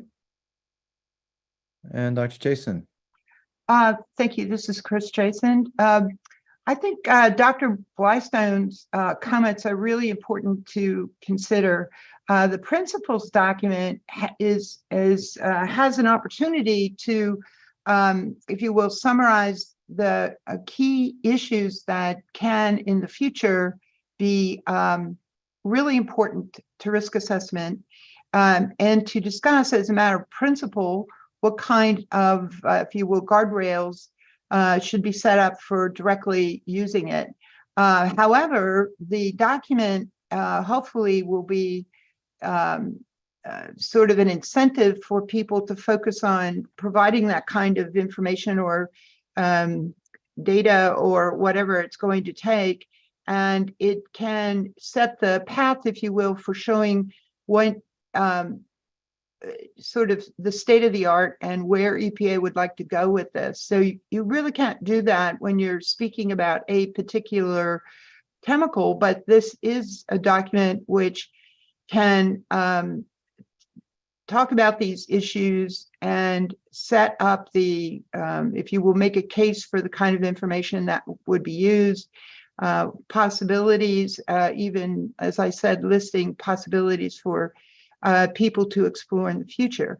However, I think Dr. Blystone has pointed out something that is a principle and should be, how does EPA view when one of these ideas is, if you will, ready for really using in a quantitative way? And I think that's such an important point, that issues like where EPA said, well, we're really not quite ready for this, rather than just leaving a blank there, I think that the principles document is a place for those kinds of things to be discussed, at least to outline what its current thinking is and invite, if you will, more research, more data, et cetera, on that kind of thing. So I wanted to thank her for bringing that very important principle to our attention. Thank you. Dr. Hertzberg. Yes. I thought that the discussion was fairly good so far on the use of NAMs, but I think that the underlying concepts of their use and how they might be incorporated into the CRA should be added to the principles document, not just the specific NAMs and suggestions for methodology. Toxicological interactions are not well defined, but are included in the first list of alternatives to dose additivity in section 3.5 with the EPA 2000 guidance as one reference. While that document does include the interaction-space hazard index, the concept of interaction should be defined as significant departure from dose addition and then broadly considered as an alternative, allowing not just the interaction-based hazard index, but also biologically based models for interaction. And I provide some references that I sent to the question lead. Should amend that to say that the EPA sometimes uses response addition, and so any departures known of deviation from response addition should also be considered. There should be additional text on the concepts related to interactions, specifically describing evidence of departure from dose addition and how that might be obtained. These can include empirical comparisons of whole mixture response versus dose additive prediction. For example, see the US EPA OPP's document on the cumulative risk assessment for carbamates as an excellent example there. Or biological characteristics such as how the location where AOPs intersect might inform the nature of the interaction. A concept part that I derive from the phthalates draft document, it mentions the evaluation using ordinal response measures, and it cites a recent article by Blessinger in 2020. The underlying concept of using ordinal response measures for severity is that there's insight from evaluating the overall effects on health based on toxic severity that uses data on multiple effects. That concept and the reference should be included in the principles document, but should also cite the EPA's Office of Air and Radiation, OAR CAT-REG approach, published and implemented many years ago as a way to model toxicologic severity for multiple exposure levels and durations. And I cite references for that too. And then lastly, there is at least one reference available on the use of NAMs, the exposure methodology, for exposure assessment, and that should be included. Thank you. Okay, thanks, Dr. Hertzberg. Dr. Zoda. Thank you. Can you hear me okay?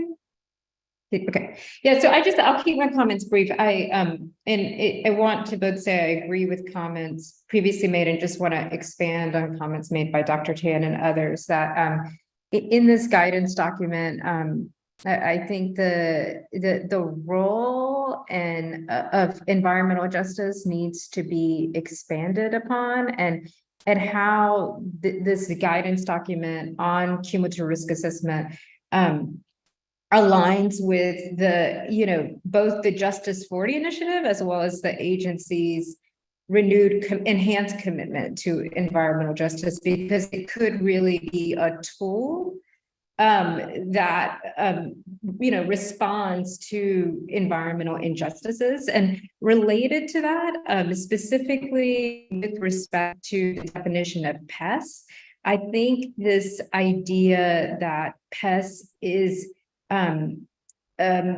there's a relationship with not only biologic susceptibility, but social susceptibility needs to be further developed. And as well as, and as part of that, the role of non-chemical stressors. I think someone made the point, well, do we have, methodology ready to go with how to incorporate non-chemical stressors? And I would say that there are proposed methodologies available in the peer-reviewed literature, so those could be cited.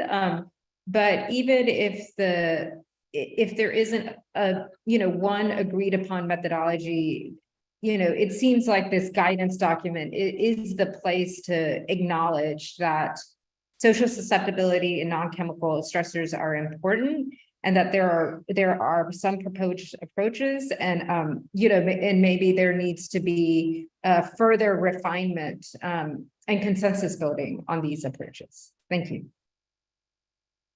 Thanks. Let me just remind the committee that, again, this is not a guidance document. It's a principles document. So if you're going to use that terminology, probably you want to use it as a principles document. The guidance document, especially for fence line and pests, I think we had a panel on that last year in terms of that was a guidance document, at least a version 1 that we had to address. So again, this is a clarity issue question for a principles document. So just remember that in terms of how we put this together. And yeah, I don't see any other comments. And let me also just state too, again, as this is being formulated, the response to the questions being formulated, it will be the lead discussant's responsibility basically to circulate this amongst each of the panel members or committee members that actually provided comments to get, and again, the whole idea is to get consensus. If you are not in agreement with what has been said here today, you still have a chance to actually see the concluding comments and to agree or disagree, but you can't justify your response for disagreement after the committee is met. We're not allowed to put any additional information in there. So if you do disagree with anything that's being said, it needs to be done during this week at some point in time. So just remember that's we've struggled in previous meetings with folks saying 2 committee members or majority of the committee. So in this particular case, if no one is dissenting, it will be a consensus-based response. So again, I just want to highlight that so that we don't struggle with that like we've had in the past in terms of somebody coming up at the very end and saying, well, I don't agree with this and this is why. You can say you don't agree, but you can't say why you don't agree unless that's on the record. Hopefully that doesn't confuse everybody, but for those of you that were on some of the previous ones, you know that what I'm talking about in terms of the majority or sort of components there. Dr. Engel? Yeah, just point of clarification on that last point that you made. If when we see the whole thing together, there is disagreement that has been publicly voiced, but with respect to a different charge question, is that admissible as Yes. As okay. long as it's already been voiced during As long the as it's been committee. said. Okay.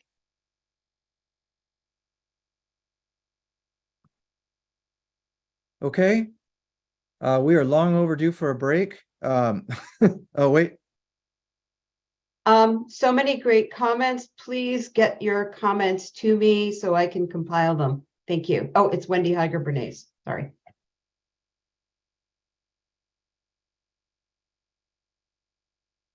Fairly open-ended question there that tends to get everybody's opinion on that. So, oh, Dr. Hertzberg.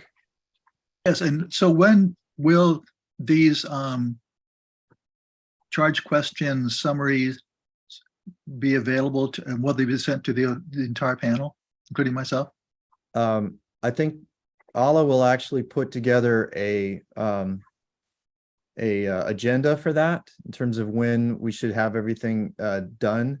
I would say, you know, sooner the better in terms of this week. If you want to address some of the comments that have already been made, the sooner the better, but usually it's within the week in terms of for the lead to put everything together. But if you can get everything put together before the end of the week and have everybody have a look at it, that's great too. So, but Ala will put a list together in terms of dates and deadlines in terms of when things should be put out.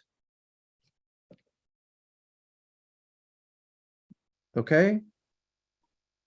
I hesitate to do this, but I will go back to the agency for any questions of clarification. There was obviously quite a bit of information there in terms of the committee's response. So I don't know who wants to address that from the agency perspective.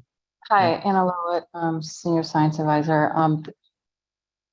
So Dr. Schlenk, I guess I would first reiterate a point that you've made a couple of times around the report, that a lot of what we've heard over the last 40 minutes or so is actually outside the scope of the charge and is actually outside the scope of this meeting. And a lot of it would belong in the catch-all other category that you mentioned this morning at the end.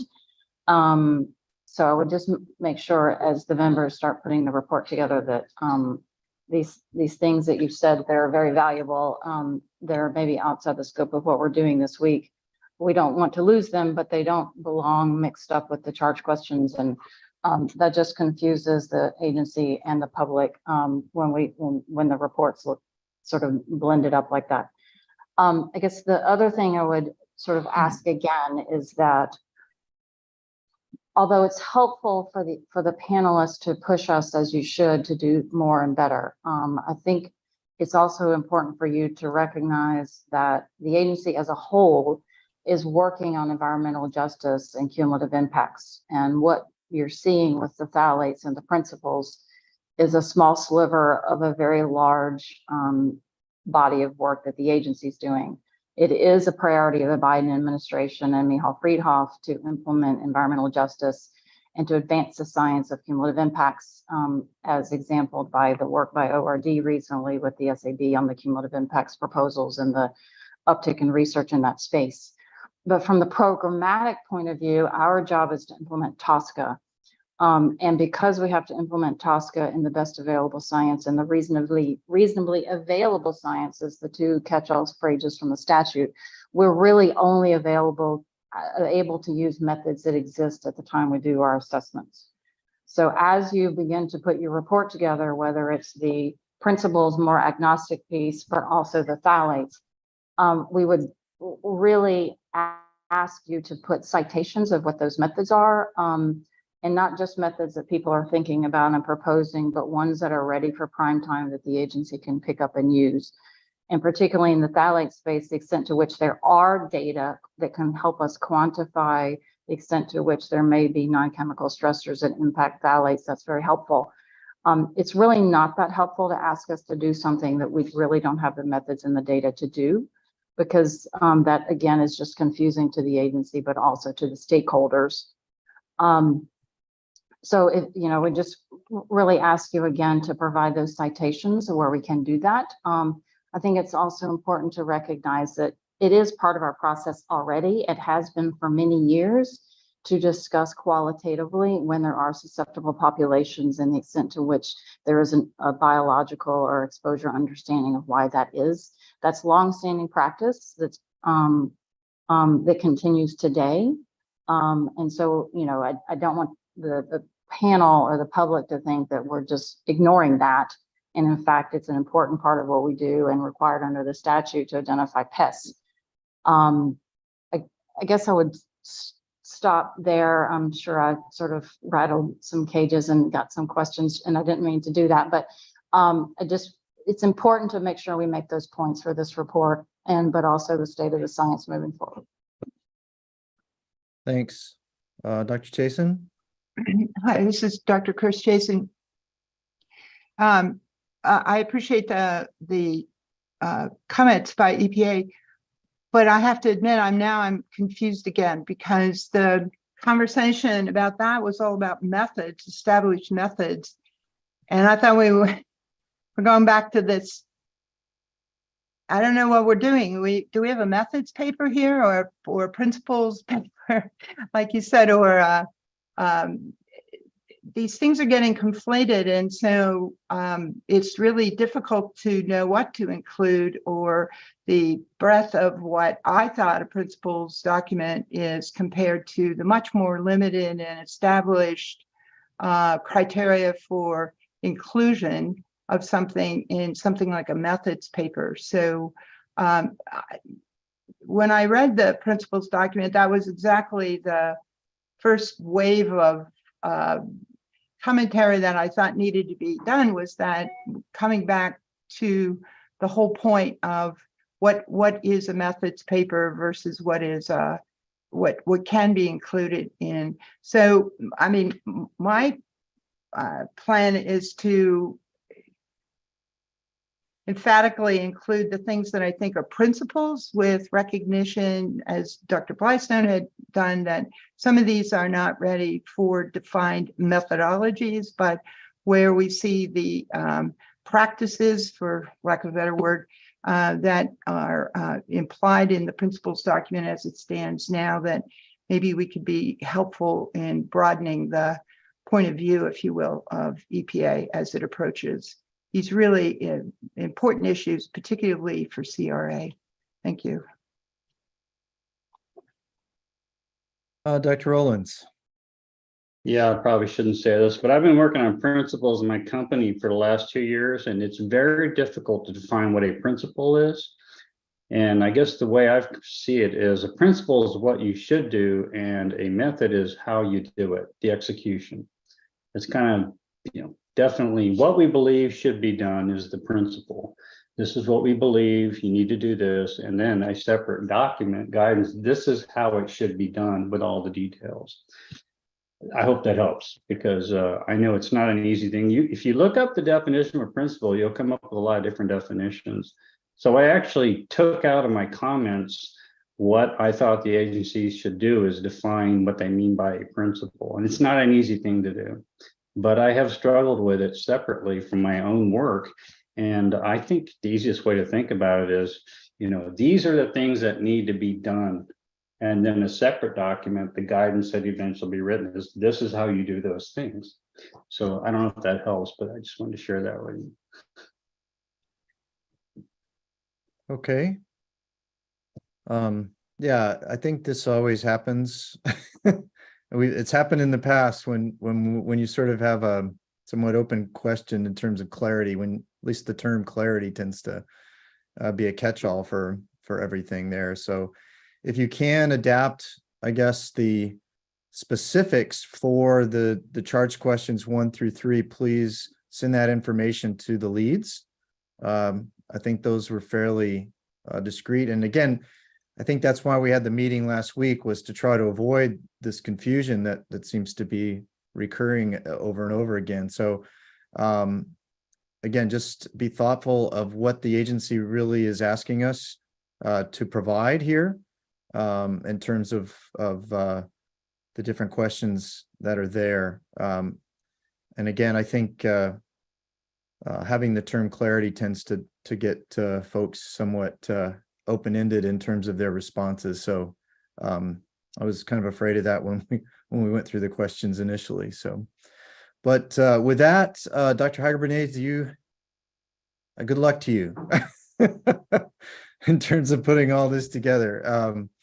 But you obviously will have quite a few sort of comments that are there, and as mentioned, you know, things that come up in question 4 can actually be cross-referenced to some of the previous questions if that is how the committee views it. So we will get to that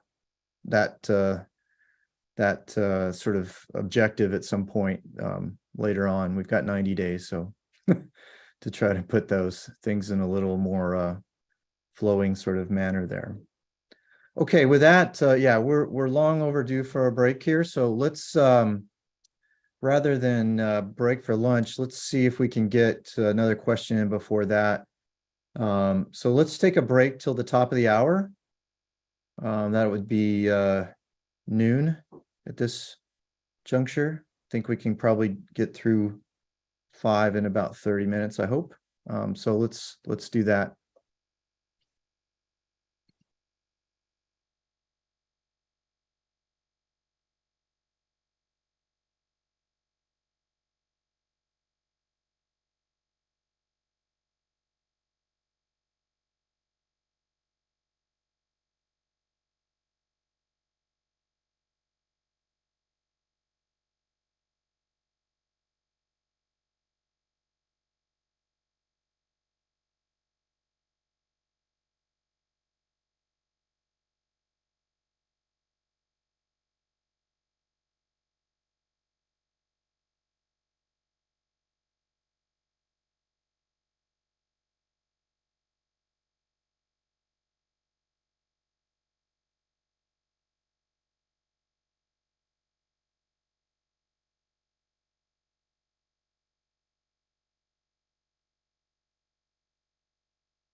Okay, welcome back, everybody.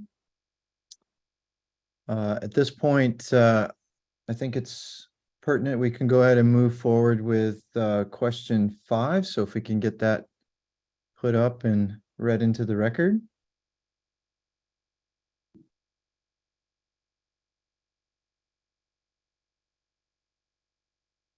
This is Anthony Luz.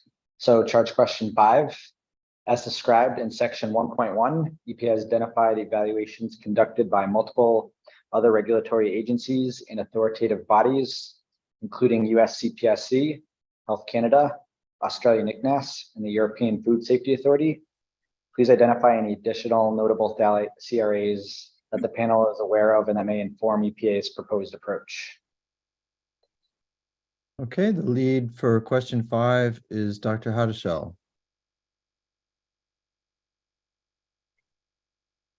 So technical experts identified additional peer-reviewed publications on exposure and risk assessment information that were performed by regulatory authorities that have not been included in the EPA's current draft proposed approach.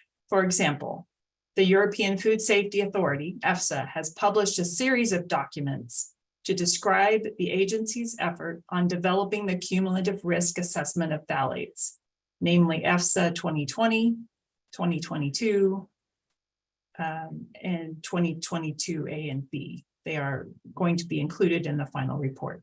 Also, Health Canada has published a document on cumulative assessment framework, published in 2018. Although this document is not specific to phthalate cumulative risk assessment per se, it describes a method, i.e. maximum cumulative ratio, that has been used by scientists from the European regulatory authorities for assessing the cumulative risk of phthalates. And those references are Apple 2020 and JEDI 2018. Again, those will be included in the final report. These documents may further assist the EPA in developing the phthalate cumulative risk assessment. Additional comments included one discussant identifying 4 human biomonitoring studies of European populations that have conducted cumulative risk assessments on 3 or more of the reproductive toxicant phthalates currently under consideration in the EPA's proposed approach. For example, BBP, DBP, and DEHP are evaluated by CRAs in Dawaki 2014, Gari 2023, and Hartman 2015, and Lang 2022 conducted a CRA on BBP, DBP, DEHP, DIBP, and DINP. These publications use the hazard index method, which is not currently under consideration by the EPA. And those full references will be in the final report. In addition, a publication by Payne Sturgis 2023 offers suggestions for how to incorporate non-chemical stressors as well as other relevant chemicals, i.e. EEG, anti-androgenic chemicals as described in the NRC's 2018 report. In particular, the authors offer suggestions. Yes, that was a redundant comment. And finally, another technical expert reported that there is a multi-generational study on chemical exposures in the Czech Republic that's in its 3rd generation of participants. It's a primarily and possibly exclusively mother-daughter cohort with data and samples that are housed at Masaryk University. And we will provide that full reference in the final report. We have there's communication with the authors to find out what publications have come out of this cohort. Thank you. Okay, now our associates, Dr. Heiger-Bernay I have nothing to add. Thank you.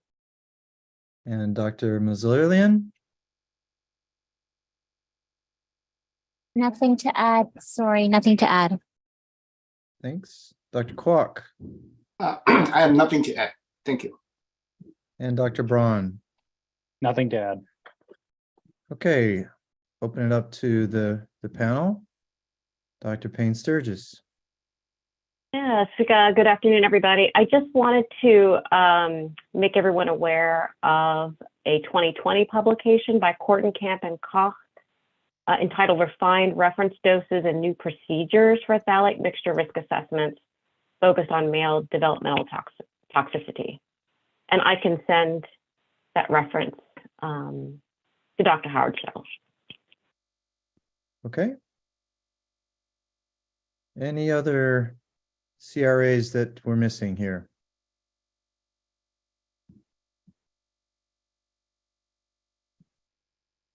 Okay. Wow, that's a record. All right. Dr. Hardishell, do you have everything that you need, I think, at this point? Yes, thank you. Okay. And let me go to the agency for questions of clarification. I would think it's pretty straightforward, but we'll see. Thanks, Anthony Les. Yes, I'd like to thank the committee for the response to charge question 5. No clarifications at this point. Thank you. Okay. So that took a whopping 5 minutes. All right, let's go ahead and move on to 6. We'll start getting to a little more depth here, I think. Do you want to read that into the record? Yes, Mike Arashiro, charge question 6. In section 2.1, EPA defines some key concepts relevant to the cumulative risk assessment. Please comment on the clarity and appropriateness of EPA's definition for these terms with respect to the phthalates proposed cumulative approach. Thank you. All right, and our lead for this question is Dr. Fox. Yes, Mary Fox here. The following changes are recommended for completeness and clarity. We recommend additional concepts be included and clarifications to several concepts. First, additional concepts. We recommend adding the definitions of cumulative risk and cumulative risk assessment in this section. We acknowledge that these definitions may reflect unique aspects of TSCA. However, we recommend that EPA align the definitions with the agency's existing definitions, particularly those in the framework for cumulative risk assessment. So that's the EPA's 2003 document. Definitions created now should not limit the development of CRAs that include other agents or stressors based on the best available science. The definitions need to be consistent across both documents under review, the draft proposed approach and the draft proposed principles. And moving on to clarifications for the cumulative chemical group, the committee actually recommends using the existing terminology from the Office of Pesticide Programs, which is cumulative assessment group.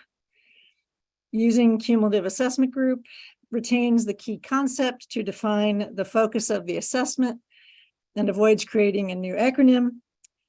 This terminology does not limit the assessment to chemicals, thereby leaving open the possibility to include other agents or stressors. Next concept under for co-exposure, we recommend some reorganization and edits here. We recommend starting the co-exposure paragraph with a clear definition of what a co-exposure is considered to be under the CRA approach. For example, a co-exposure is any other stressor exposure, chemical and or non-chemical, which overlap in time with chemicals under evaluation. And then proceed to describe how co-exposures would be characterized. Next concept, the relevant time frame of exposure. We recommend wording of health effects in this section. So there, just the term effect was used in a couple of places, and we would recommend health effects instead. And to improve the clarity of this concept, please separate each idea and phrase by time frame. So what we mean here is to present each idea like multiple chemicals at the same time, separately from exposure to persistent chemicals at different times. So just to, again, to clarify each of those sort of sub concepts separately. And these changes for clarification apply to later sections of the document, for example, section 3.2. And so again, for consistency, changes to the concepts should be used throughout. Under scenario-based evaluation, we recommend that this concept be renamed to explicitly acknowledge the function of exposure estimation. So alternatives could be exposure scenario-based evaluation or exposure scenario-based approach. The current text for this concept is confusing. The approach should be described first and then the details. So we recommend reorganizing as follows. An approach that develops specific exposure scenarios for a CRA and uses data, exposure factor assumptions, and models to estimate exposure for each scenario, considering all relevant sources, pathways, and routes of exposure. Data for the scenario-based exposure estimates include available information on concentrations of chemicals and other agents or stressors in exposure media, and information about when, where, and how individuals might contact the exposure media, activities that can lead to transfer of the agent from the exposure media to the individual, for example, through inhalation, ingestion, dermal contact, etc. And then there's just a minor text edit under non-attributable exposure. And that's what we have. Okay, thank you. First associate is Dr. Blystone Nothing to add. and Dr. Engel Nothing to add. and Dr. Payne Sturgis. Nothing to add. Thank you. Wow. Okay, open it up to the committee. Bless you. Dr. Wyckoff. Hi, yes, Danielle Wyckoff. I would just add a recommendation to for the key concepts to include definitions or descriptions for best available science and weight of evidence, as well as qualitative and quantitative risk differentiations relative to decision-making. Thanks. Okay. Dr. Jason. This was just a definition request. I found the, and I noted this back in the conversation on general principles, but it plays out here. The idea of fence line being part of this general population, perhaps it would be better from an editorial point of view just to call it fence line, because I think those two concepts are not completely compatible. Obviously, any subgroup, any pests or any subgroup of the population is part of the general population, but I think it would be less confusing just to call the points that are related specifically to fence line, just call them fence line. And I'd also recommend that the definition for that be included in the in the list of definitions. Thank you. Okay, anybody else?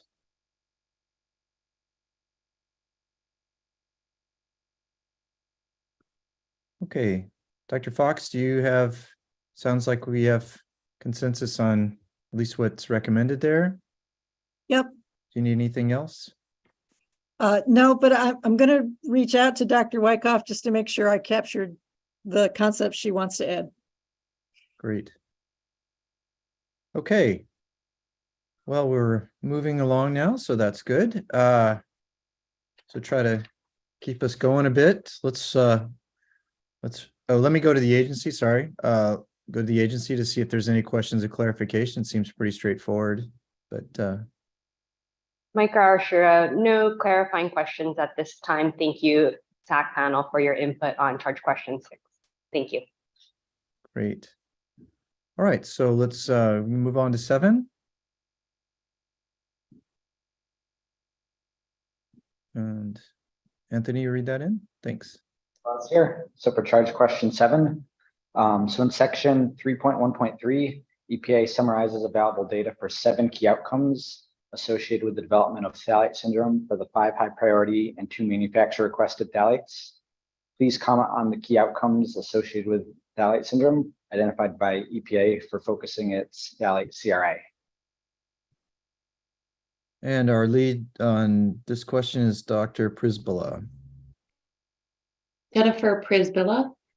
There is agreement that most of the tables in section 3.1 are well designed and successfully collate a large amount of information on the effects which ultimately comprise the phthalate syndrome. One discussant commented that the totality of the data suggests that the presented endpoints seem to be appropriate and the best endpoints to assess gestational response in rats.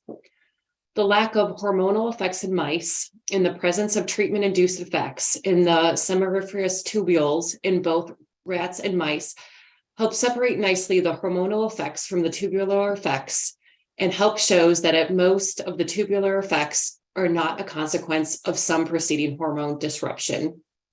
Another discussant agrees that the summary that EPA provided is adequate concerning key outcomes. However, there is concern that it may not address effects observed in the study of mixtures. Data for the 7 key outcomes associated with the development of phthalate syndromes for the 5 high priority and 2 manufactured requested phthalates were robust for some phthalates, but not all.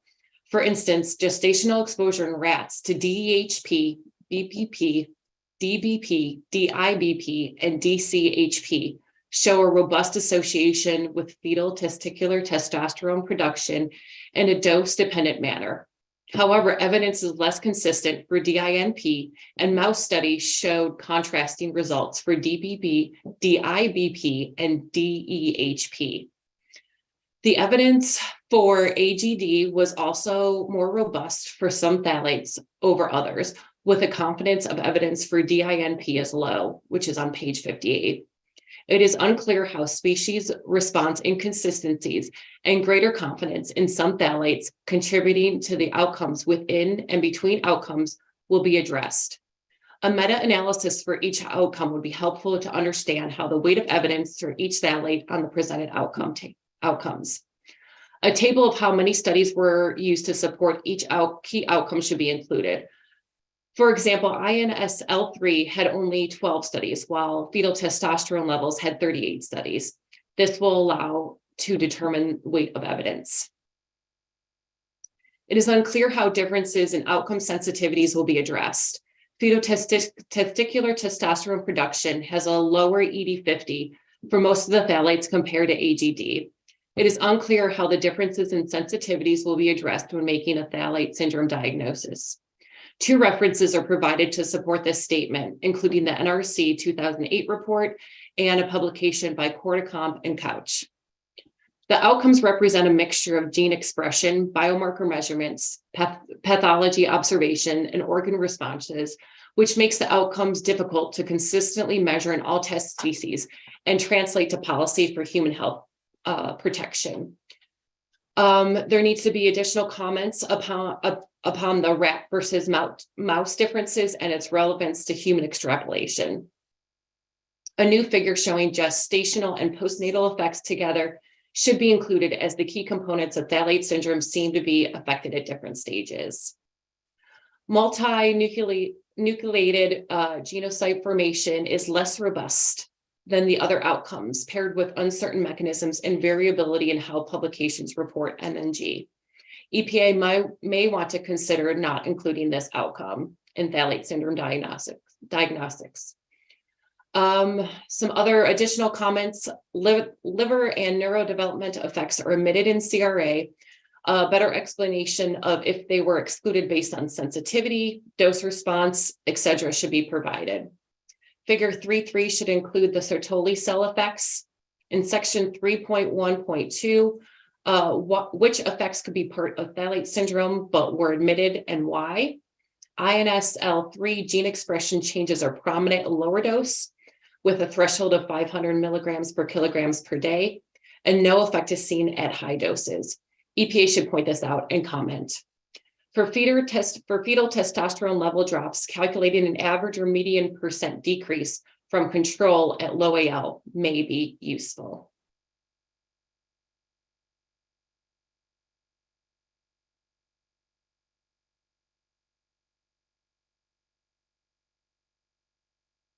Is that it? Yeah. That's it. Okay, great. All right, Dr. Apte. Yeah, all my comments were included. I just had one more comment, and that was pertinent to a comment I made earlier on the liver effects, that there is substantial data on liver toxicity of phthalates, such as DEHP. And there are data suggesting that phthalates may affect liver in pregnant individuals as well. So some of that, I think, needs to be considered.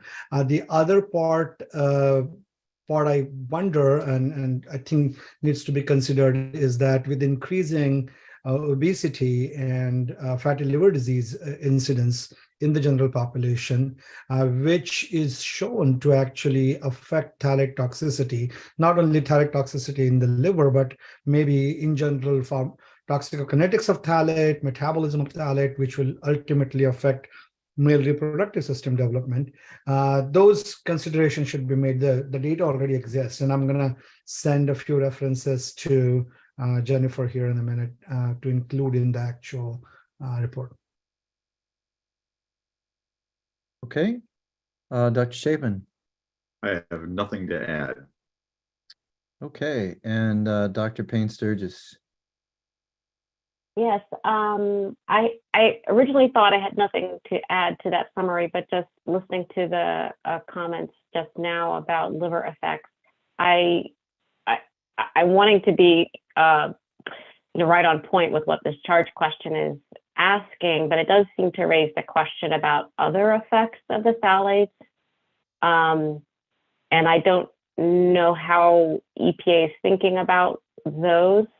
But it is something that I raised in another response to another charge question later. But it does seem to suggest EPA needs to be thinking about perhaps not just about these anti-androgen effects. Okay, thanks. Any other panel members? Dr. Babbage? Thank you. I just realized that there's a lot of overlap between charge questions 7 and 8, or at least it seems that way to me.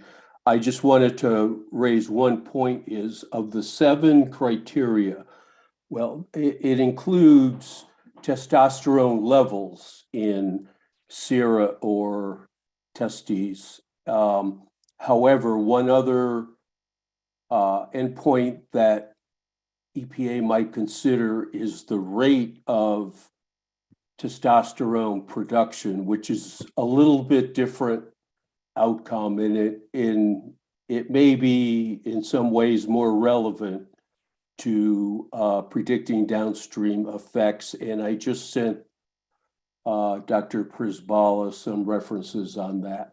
Thank you. Great, thank you. Dr. Braun.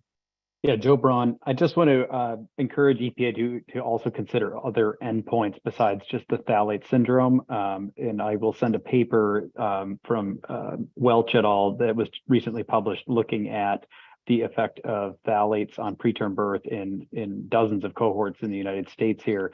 And I would encourage consideration of preterm birth as one of the endpoints to be considered in the cumulative risk assessment. Great, thanks. Anyone else? Dr. Haddishell. This is a question. Is this the appropriate time to comment on our support for evaluating these particular outcomes? I think so. I mean, in terms of Okay. the other questions. Okay. I just would. If not, we can always move it to the appropriate section later. So. Okay.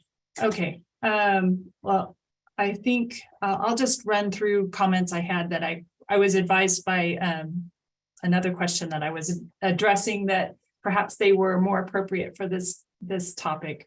I think the fetal testosterone production has an advantage of being tested in the same animal, the same strain of rat, and the same method of evaluation as in fetal testosterone production, as opposed to the compilation of other outcomes that Dr. Babich just referred to.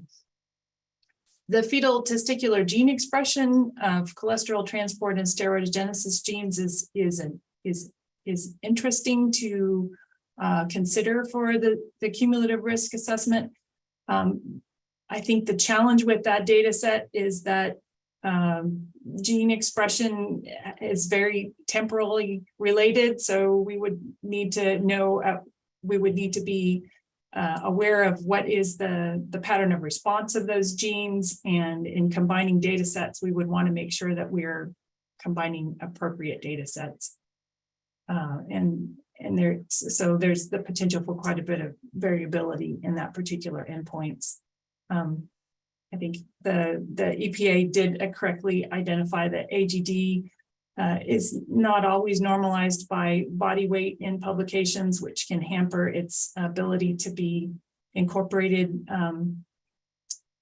And nipple retention is another outcome that is more frequently reported, but is also measured in different ways. And the measurements are expressed in different ways in the publication. Hypospadias in particular require a much higher dose of compound to induce. It's much more of a threshold effect. So I think that that's a really tricky one to be including in a cumulative risk document, because you're not going to see effects as readily in the lower dose range for these compounds. And I'll stop with that. Thank you. Okay, thanks. Dr. Babich, is your hand still up, or did you have another question? Sorry. No, that's okay. Just wondering. I'll make sure. Okay, any other panel members have any comments to provide?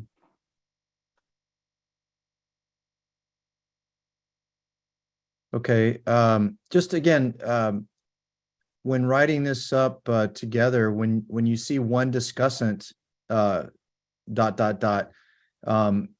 if everybody is okay with that one discussant's response, then that would actually be the committee thinks so and so. So if anybody has any disagreements with the one discussant's comments, please bring that forward now.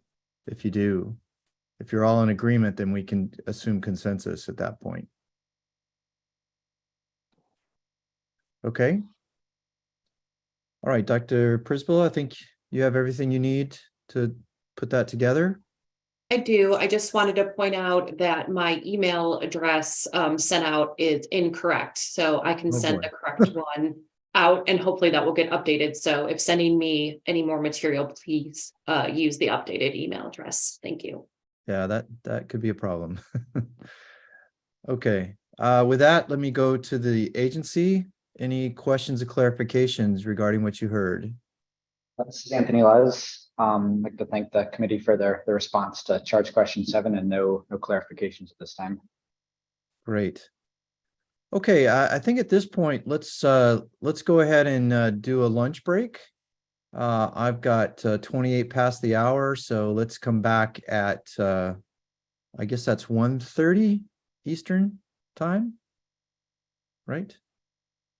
And we'll be back and take on question 8 at that point. Thanks.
Hello?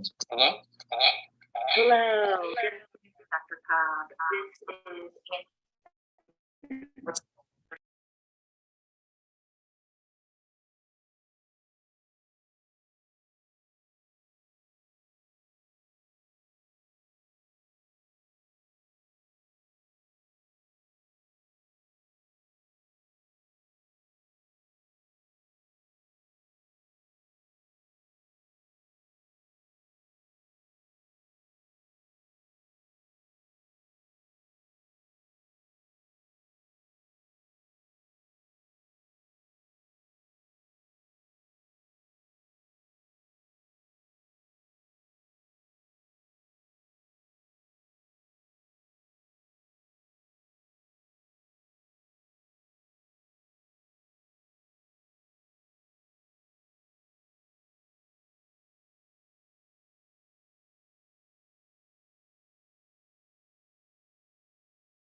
I received in the file of the team. You can find it.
Okay.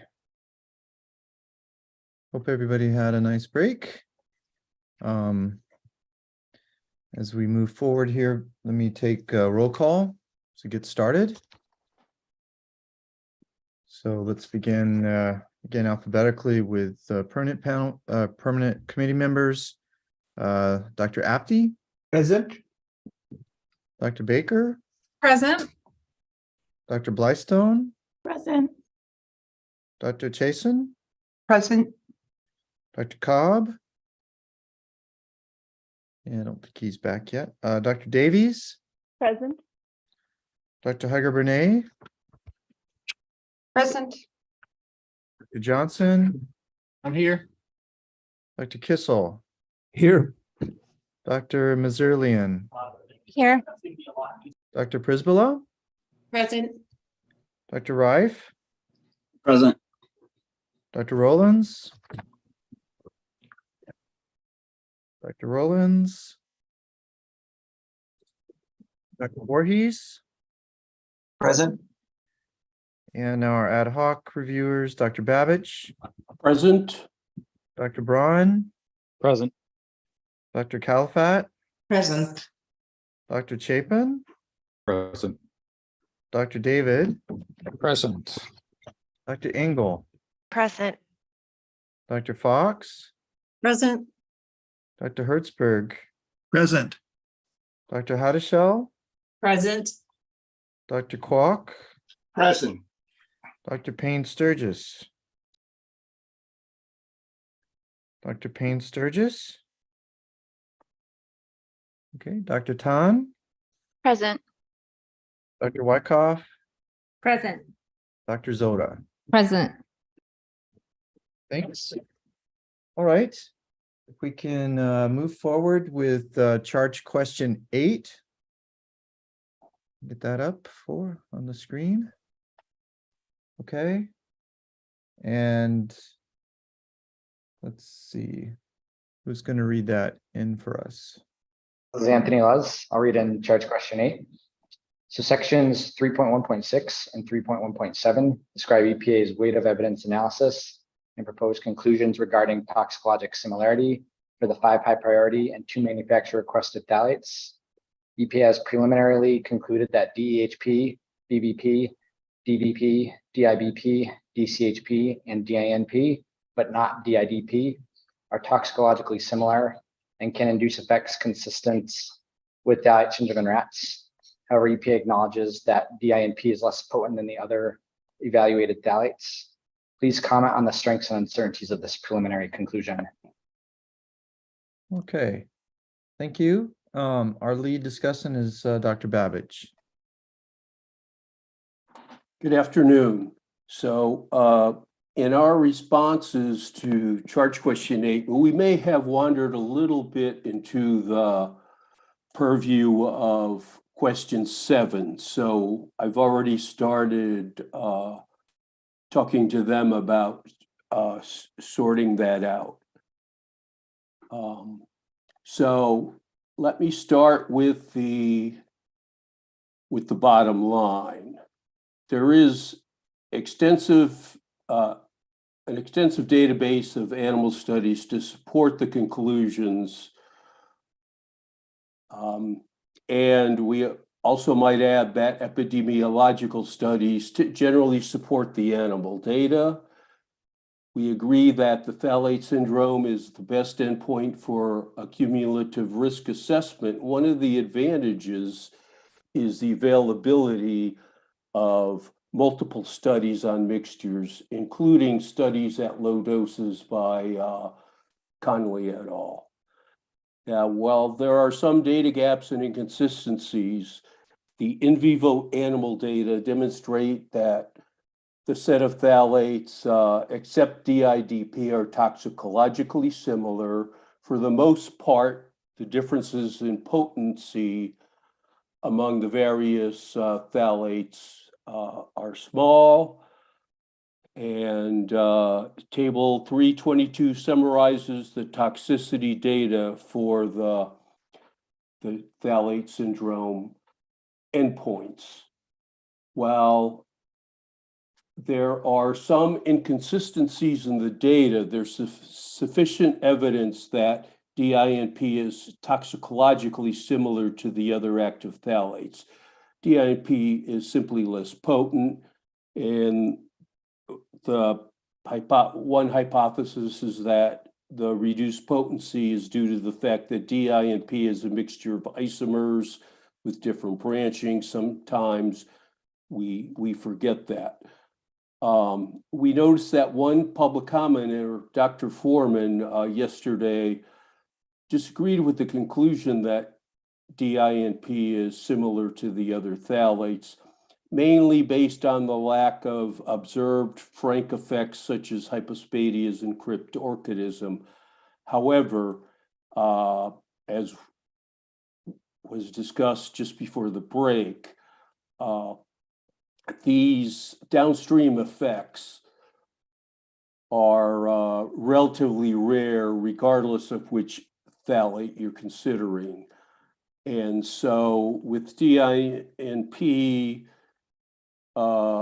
being of lower potency, it's not surprising that you don't see studies demonstrating these downstream effects. So the alternative, we would say the alternative explanation is simply that DINP is less potent, and that's why you don't see some of the downstream effects, but you do see the other phthalate syndrome effects, and we have a reference to cite there. Now,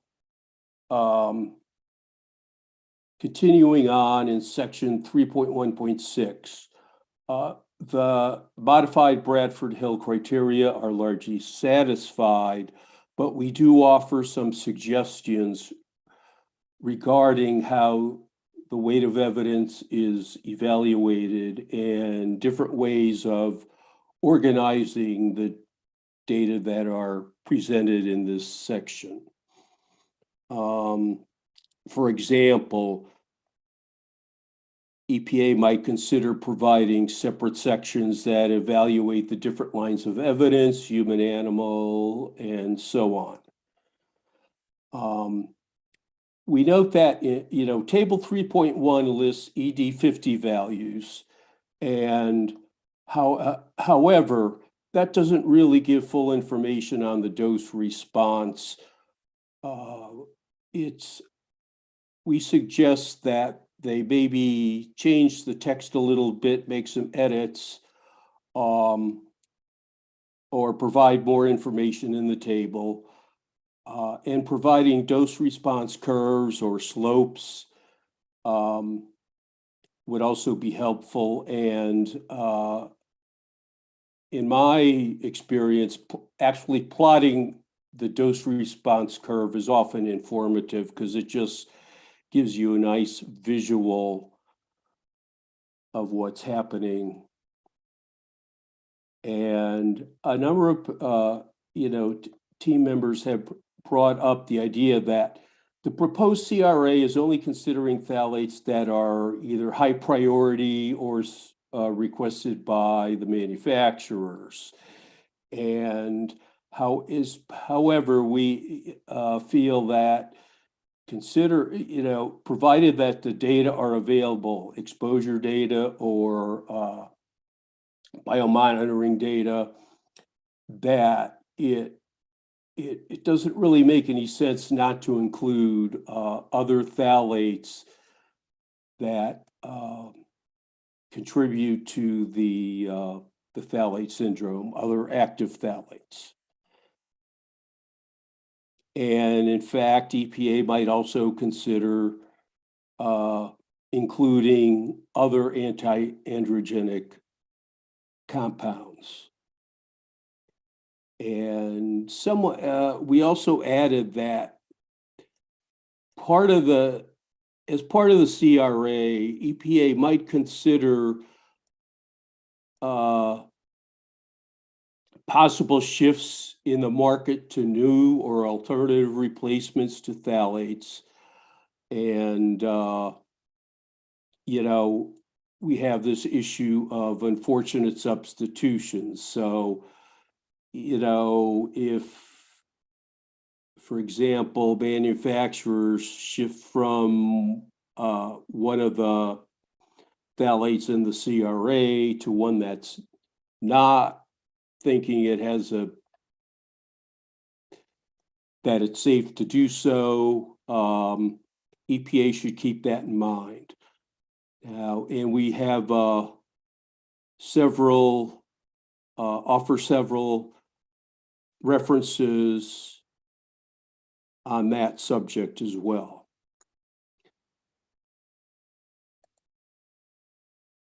Thank you. And some other comments. Well, someone pointed out there's a lot in the review. There's a lack of data on routes other than oral route, and of course, almost all the data are by the oral route. But someone pointed out some studies on inhalation exposure, and these are prenatal studies. And although they're not studies on phthalate syndrome per se, because they're they were conducted outside the critical window, they do provide,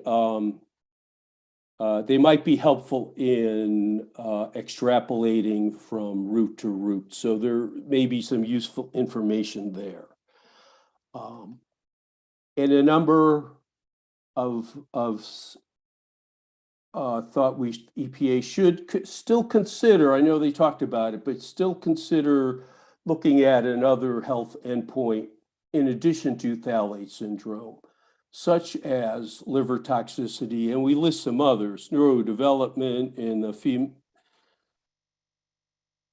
female reproductive effects. And we provide a number of references there. And I brought this up earlier, of the 7 endpoints that EPA reviewed, they included effects on testosterone levels in serum or in the testes. And we note that or suggest that EPA also consider the rate of testosterone synthesis, because it's a little bit different endpoint. Transient reductions in the rate of synthesis during the critical period can have permanent effects. And provide some references here. Now, this is a little bit outside our purview, but I noticed, obviously EPA cites the 2017 National Academy study.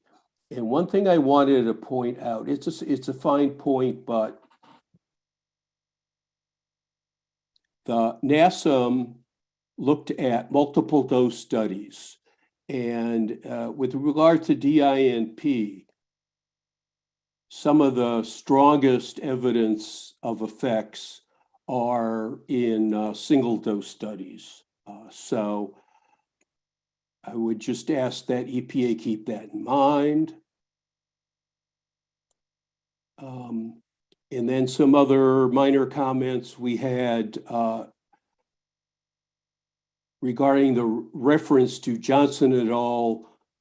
2012. EPA cited a review, but we think you should also cite the primary paper, which is Johnson et al. 2011, and make some edits to the manuscript. There are sections 3.1.5, we identified a number of typos, little misspellings and so on, that we bring to EPA's attention.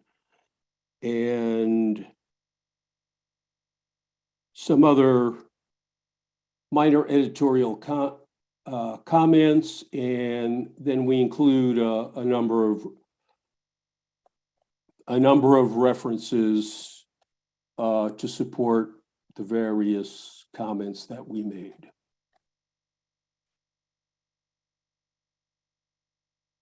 Okay. Okay. Thanks, Dr. Babich. Let me move to the associates for further comment. Dr. Davies? I don't have further comment. Dr. Babich did a good job of incorporating everything. Thank you. Great. Dr. Johnson?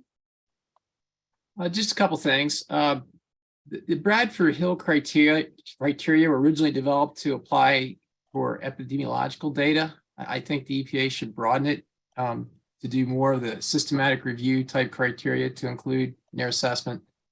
And also the conclusion that they are toxicologically similar is vague and could be considered reasonable. However, demonstration of an adverse outcome pathway across these phthalates would make the conclusion much more robust, if that's possible.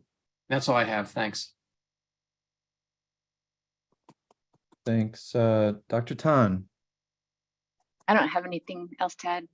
Dr. Babich did a really good summary of all our comments. Okay. Other panel members? Yes, Dr. Blystone? Hi, Sherry Blystone. Just a couple of things. I think I heard in there a suggestion to expand the assessment group to other phthalates that are maybe not undergoing risk evaluation or even just in general other chemicals with a similar anti-androgenic effect. I just want to reiterate again, given constraints that EPA has on best available science and timely completion of risk evaluations, for me, I'm not sure that that would be the best option for them at this time. Also, I think yesterday, one of my comments on, or maybe earlier today, I've already lost track of time, on the principles was, around some boundaries or criteria when there's a different interpretation of the data. In my experience, every toxicologist is absolutely sure that their interpretation of the data is the correct one, but they can often disagree.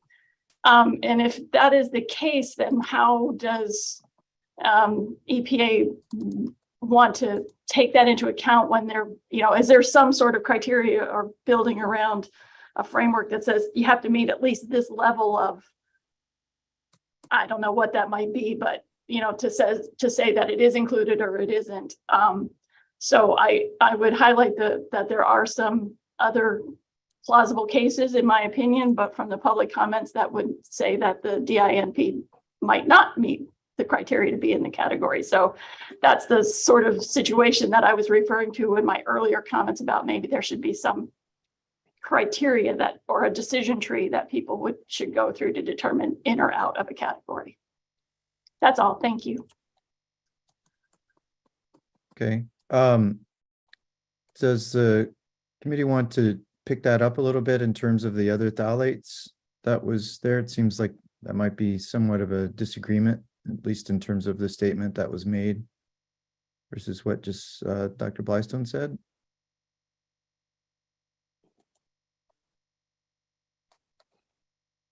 Not sure who made that particular comment, but this is a case where, where you would basically say, one or two discussants or several discussants thought so-and-so, but it wasn't necessarily a consensus-based response. So, Dr. Tan? Yeah, I think I put those comments in our summary, and I think there's enough evidence that other phthalates have similar they contribute to the phthalate syndrome. And there's also biomonitoring data that shows they co-occur with some of the others. And so I think it just doesn't make sense to not include them in considering the impacts of this group of chemicals on health outcomes. Okay, Dr. Davies? Yes, I agree. And just wanted to add that especially as EPA is using the cumulative risk assessment in concert with the individual risk evaluation, I don't see any reason not to include chemicals in the cumulative risk that aren't also undergoing TSCA evaluation under Section 6, that they've limited to just these 7 that they've considered, but there's no reason why they couldn't expand it. Okay. Dr. Engel? Just want to say agree. Agree that other phthalates Agree that they should expand the number of chemicals that are considered either considering co-exposed phthalates or chemicals that also target this pathway, not just these 5 + 2. Okay. Thanks. Anybody else want to pipe up on that? This is Devin. I don't know if you guys can hear me. Yeah. I just wanted to say that I'm in agreement with the last three speakers. Okay. So Dr. Babich, Dr. Davies, go ahead. Well, I just wanted to say, I think Sherry was kind of, just to speak up on the other perspective, she said she didn't think it would be the best idea, but I just wanted to give her the opportunity to be a little more definitive as we're kind of figuring out where the committee is. Sherry, do you want to respond? I still disagree that expanding the category is not, I am not convinced that that is the best use of EPA's time, resources at this time, given the constraints that they have. You can, and I don't even know that and I'm speaking out of hand, and there are other people that probably do know, but how big do we make it? How far do we go with this? So in my opinion, I think they've got enough here to work with, and they're dealing with the things that they've already prioritized. That makes sense to me. Okay. Dr. Rollins? Yeah, this is really more of a question. I'm curious if the other phthalates have similar toxicological similarity, why are they not already listed? Was there a reason they were excluded, or what's the evidence that they actually are toxicologically similar? Okay. I've got Dr. Babich first, then Dr. Chapin, and then Dr. Johnson. So hopefully one of you guys can answer that. Well, just briefly, I mean, there are other phthalates that I believe are toxicologically similar. The question is whether there's exposure data, especially the biomonitoring data. It's been a while, but the Chronic Hazard Advisory Panel concluded that the exposure frequency, either the exposure frequency was too low or the data just didn't exist for some of these other phthalates. So that may be the bottom line, but we'll have to take a closer look at that. Yeah, so that begs, this is Craig again. That begs the question, if the exposures are so low, is it really a concern?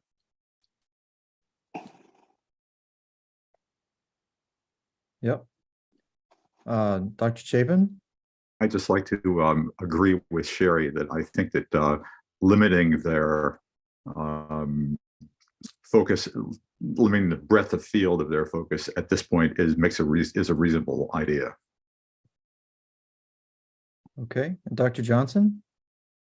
Yeah, this really, in my view, gets back to the original question back in the principles document is how do you do this? How do you put all this information together where any reasonable person would say, this makes sense? And it goes back to hazard identification. I mean, you got to do a robust job there. You got to present to human health, controlled laboratory animal, mechanistic information across for each endpoint and say, yeah, the evidence is there that they all are toxicologically similar and work by this mode of action. It's kind of there, but it's kind of mixed in, and it's difficult to tease it apart. I wasn't clear that what we saw in animals is going to happen in humans, but they do share the same biological pathway, and they can serve that same biological pathway of angiogenesis. So maybe they would. Maybe it's reasonable to say that, but I'm really not sure about the human evidence from what I read in the document. So it really goes back to really clear hazard identification. And once you've done that, I think you can be much more robust in being able to say, yeah, it makes sense grouping these compounds together and any other ones that work by the same mode of action. Okay, thanks. Dr. Engel? Yeah, I just want to briefly add that, I mean, I think you could make the argument that it doesn't make sense to include some of these other phthalates because exposures are too low, but then I think they have to make that argument. And I don't think that the defense of why these and not others was made, other than we were just presented with 5 high priority and 2 manufacturer nominated compounds. So if we know that there are phthalates that are co-exposed that operate through the same pathways, then they should be discussed, and a rationale for not including them should be presented in the document. Okay, Dr. Cobb. Okay, I didn't know I was up so soon. I was just going to point out that if we decided that we were not, maybe not going to include additional phthalates because there was no monitoring data, well, we're considering several conditions of use where we're trying to estimate, or EPA is trying to estimate based on those conditions of use. It seems like that would be a possibility for phthalates that are highly in use and have the same mode of action. All of that would have to be figured out. The last thing I'll say is, as we're dealing with tiered approaches, you could also deal with tiered data availability. As data become available, they could be added into a cumulative risk assessment simply as a new term in the exposure and effect aspects of that. So I think it's not an insurmountable problem, and it might be something truly worth considering as the agency is wrestling with how to put this together. Okay, Dr. Hager-Bernays. Yes, thank you. I agree with what has just been stated by Dr. Cobb, and also want to support the statement by Dr. Engel, which is if the mode of action from either animal studies or laboratory studies is consistent with the other 5, then there needs to be a formal justification for not including. And the alternative is, this goes back to the principles, right? Which is, at what point do we, does the agency reopen or expand as data become available? So my point is that if the mode of action is similar, and these are chemically similar, and there are no exposure or limited exposure data, then there needs to be a justification for not including those chemicals, those phthalates, in the process. Thank you. Okay, George, your hand's still up. Do you have something to add, or? Okay, Dr. Prisbilla? Yeah, I had a similar comment for question 9. I thought I would insert it here so there was no redundancy, but how I interpreted it, I had a question was that in section 1.1, that the risk evaluation rule came into play when deciding which phthalates were being chosen for evaluation. So I do agree there needs to be clarity if that is what happened when choosing these phthalates. But if that procedure was used, I agree that there's no need to add any additional phthalates, as that has already been evaluated through EPA. Okay, Dr. Calvat? Yes, I just was wondering, what are the phthalates, the additional phthalates that people would want to include? Based on biomonitoring data, these 7 covered almost everything. We really only have dimethyl phthalate, diethyl phthalate, and the terephthalate that has been replaced in DHP, as well as non-phthalate plasticizers like DEJ. So based on biomonitoring data, there's not much more than we have been covering. I do not know about environmental data. Thanks. Dr. Blystone. Yeah, Sherry Blystone again. I think I'm echoing what Dr. Prisbilla said. EPA has already gone through a prioritization process and identified the phthalates that they thought needed to undergo risk evaluation. So there has already been some determination that other phthalates were not of high priority. So that, again, that goes to the why expand it now. They've already done that. Yeah, thanks. I was just going to say that myself. It sounds like, though, perhaps maybe others, if we're looking at, the whole non-chemical stressor thing, if there is data available, that you might want to consider that from a non-TSCA, the non-TSCA exposure sort of realm, if I'm understanding the conceptual model correctly. But yeah, the ones that are listed are primarily through a fairly extensive data evaluation process to be on this list. And I believe, you know, had there not been a cumulative risk assessment strategy or requirement, that they would have undergone the same sort of process that we did all the other compounds, the methylene chloride and all those other groups that were listed as top priority chemicals. But so there was definitely a prioritization process, but for the ones that are listed. So that's definitely sure. Anybody else?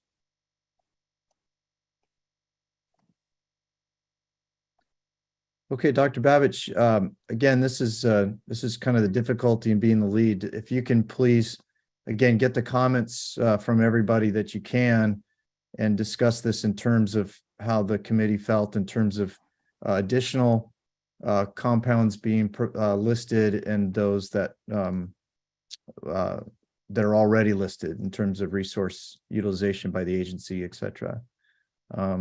If you can at least put that in terms of the discussion that we had, that would be great. Okay.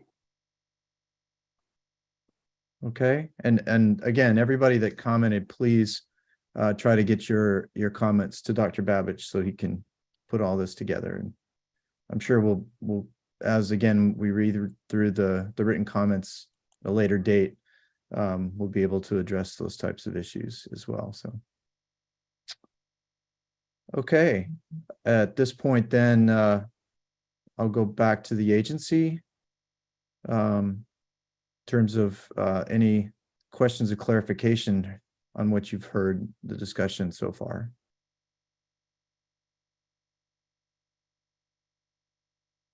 Yeah, hi, this is Jeff Morris. I just wanted to add a little bit to the comments that were made about the phthalates that were prioritized, because it is true in this discussion about whether the agency should add additional phthalates.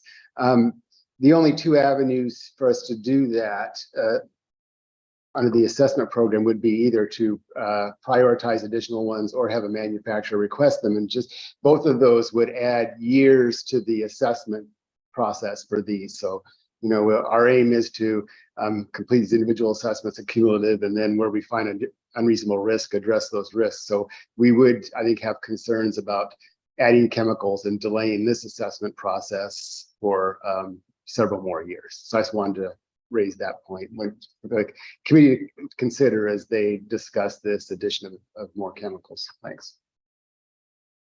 It seems to me that as long as that discussion is banked into the non-TSCA sort of stressor type of realm, that might be appropriate, and that would be the only way. I think, if I'm wrong, that would probably be the best way to do that. But did you find it?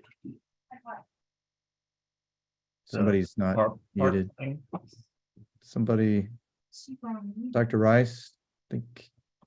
Yeah, thanks. Okay, with that, let's go ahead and move on to our charge question number 9. I'm going to put that up. And can we have that read into the record? Mike Arashiro, so charge question number 9. Section 3.2 provides a qualitative evaluation of the available evidence of human co-exposure to the 5 high priority and 2 manufacturer requested phthalates. Based on available human biomonitoring data, in this instance NHANES, and evidence of exposure through manufacturing and/or industrial, commercial, or consumer use, EPA has preliminarily concluded that there is evidence that humans are co-exposed to or have the potential to become co-exposed to DHP, BBP, DBP, DIBP, DCHP, DINP, and DIDP.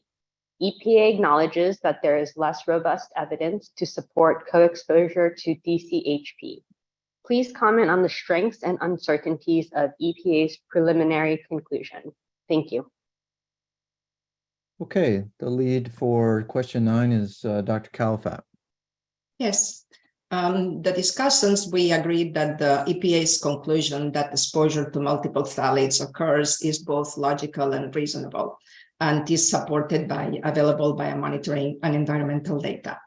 In terms of strengths and uncertainties, we all agree, and has been already mentioned before, that enhanced biomonitoring data provides an integrated measure of exposure for all potential sources and routes. The wealth of data for enhanced in terms of phthalates is considerable. We have, of those considered phthalates, in some cases we have data that goes back to about 2 decades.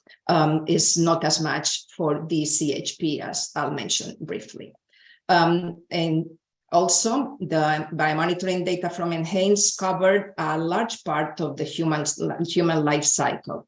We have data for the children 6 years of age and older, and actually starting with enhanced 2015-2016. We also started including children 3 years of age and older.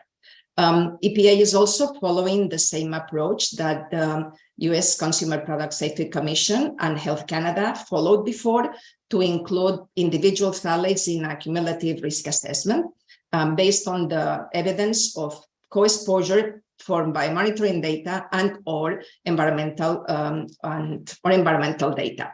So based on the similarity in the biomonitoring data from both enhanced and the Canadian Health Measures Survey, which is the equivalent of enhanced but in Canada, as well as some other studies, both in both countries in North America, then support exposure through the lifespan to 6 of the considered phthalates: DHP, BBP, DBP, DIBP, DINP, and DIDP.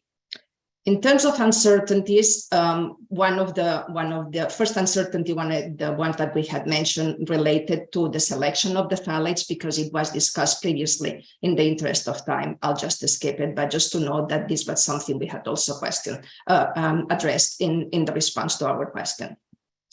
We understand that data for infants, toddlers, and pregnant women are not as extensive as for other subpopulation groups. Yet there are smaller studies that support exposure at this for these different age groups. Pregnant women are actually included in enhanced, however, the numbers may not be large enough. Nevertheless, there was a paper published in 2022 that evaluated data from 16 different US cohorts and exposure to phthalates. And looking at, actually, Dr. Brown mentioned it before, to preterm birth, and presented data on a wide suite of the phthalates, all of the ones that are included in the EPA list, suggesting exposure in pregnant women from the 1993 until 2018. So again, quite a bit of temporal data. In terms of younger children, we have some data, again, on smaller data sets from the HOMA study is a study in Cincinnati in the United States that evaluated exposure to phthalates in children as young as 1 year of age. And there is a recent paper, and I'm sure there are many more. We're mentioning here some that we know for sure exist, on infants that had some congenital heart defects, and they were just in the hospital for surgery, and they had urine collected and demonstrated that they had exposure not only to some of the phthalates that we would expect to have been exposed in the hospital, but to all the phthalates that we are evaluating here. So one of the critical assessments of the data from these smaller scale studies is to carefully evaluate these studies, to determine whether they contain sufficient information to estimate exposures or to model the exposures of these biomarkers that were not included in the studies. If it's deemed that there is not sufficient statistical power in these studies, then the data for these sensitive subpopulations may need to be filled in to improve the scientific credibility of the CRA for the phthalates, with the understanding that we may just have to do with what we have because time is of the essence. In terms of the CHP, we agree and that the data on the CHP is not is a cyclohexyl phthalate is not as extensive as for the other 6 considered phthalates. Nevertheless, it seems reasonable to expect that exposure to the CHP also occurs. US CPSC did not evaluate the CHP in its assessment. Health Canada actually did, based on data from the samples in Canadian homes. Again, considering the similarities between NHANES and the Canadian Health Measures Survey, we believe that it's reasonable that if DCHP was measured, then it could be detected also in homes in the United States. The scarcity of biomonitoring data for DCHP shouldn't be a deterrent to include DCHP in the CRA, because the reason why there's not much biomonitoring data may relate to the fact that we only evaluated one biomarker of exposure to DCHP, the DCHP monoester. That may not have been the most sensitive and the most abundant biomarker for this particular phthalate. However, this was the only standard that was available, and for this reason, I think no other data for other metabolites exist. Nevertheless, this decreased uncertainty that adding additional data on biomarkers for DCHP could provide would be offset by the considerable time and resources required to generate the data. That may not be something that needs to be done at this time. In terms of other considerations, one of the discussants, actually a few of us, felt that house dust could be an important source of exposure to include in the CRA. However, we also felt that the level of specificity in going into this particular request may be outside the scope of the question, as it really doesn't comment on EPA's conclusion. And this, I believe, is all I have. We'll be happy to provide also the references that I cited during the presentation. Thank you. Great, thank you. Dr. Cobb, are you still on, or that? I know he had some travel issues here, but I think he provided all his comments to you, Dr. Cobb. That's what I was informed. So yes, he did. Great. Okay. Hey, Dan, I'm still here. My computer was going to sleep and I had to get to a place where I could unmute myself. Apologies. Yeah. Yes, all of my comments are included, and I'm really really pleased with what Dr. Califat did. That's a great summary, and thank you for including my comments. All right, great, thanks. Dr. Baker. Yeah, similarly, Dr. Califat summed it up well. Nothing to add. And Dr. Prisbilla. Excellent summary, nothing further. Thank you. Okay, other committee members.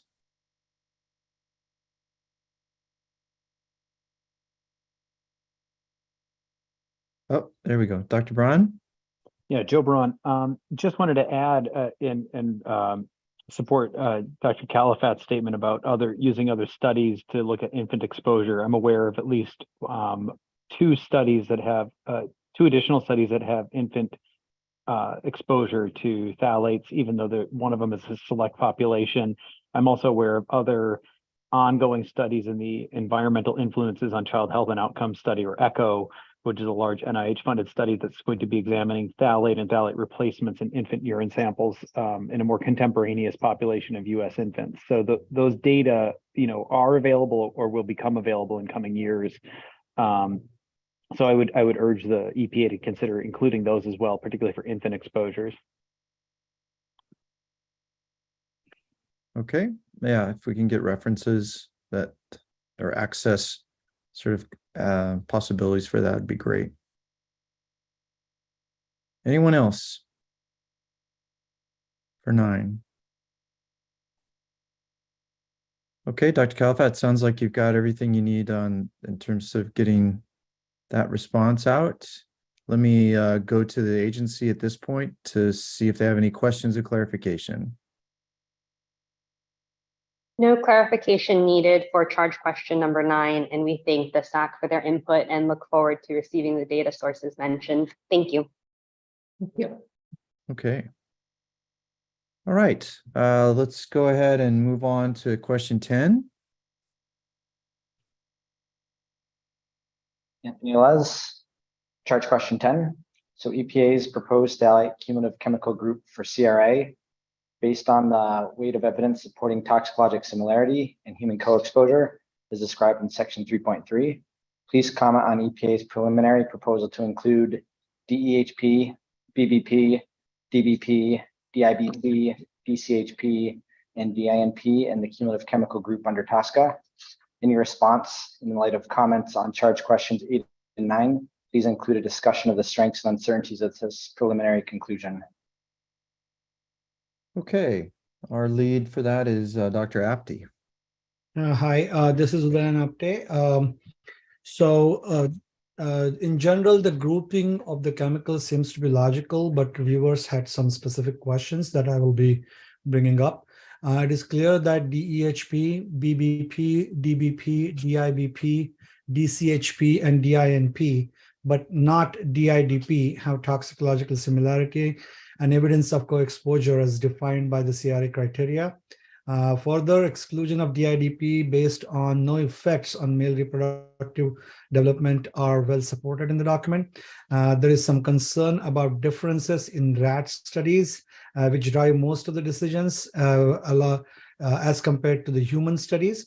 EPA has done a good job of commenting on the inconsistencies and limitations of the human data, which somewhat mitigates this concern.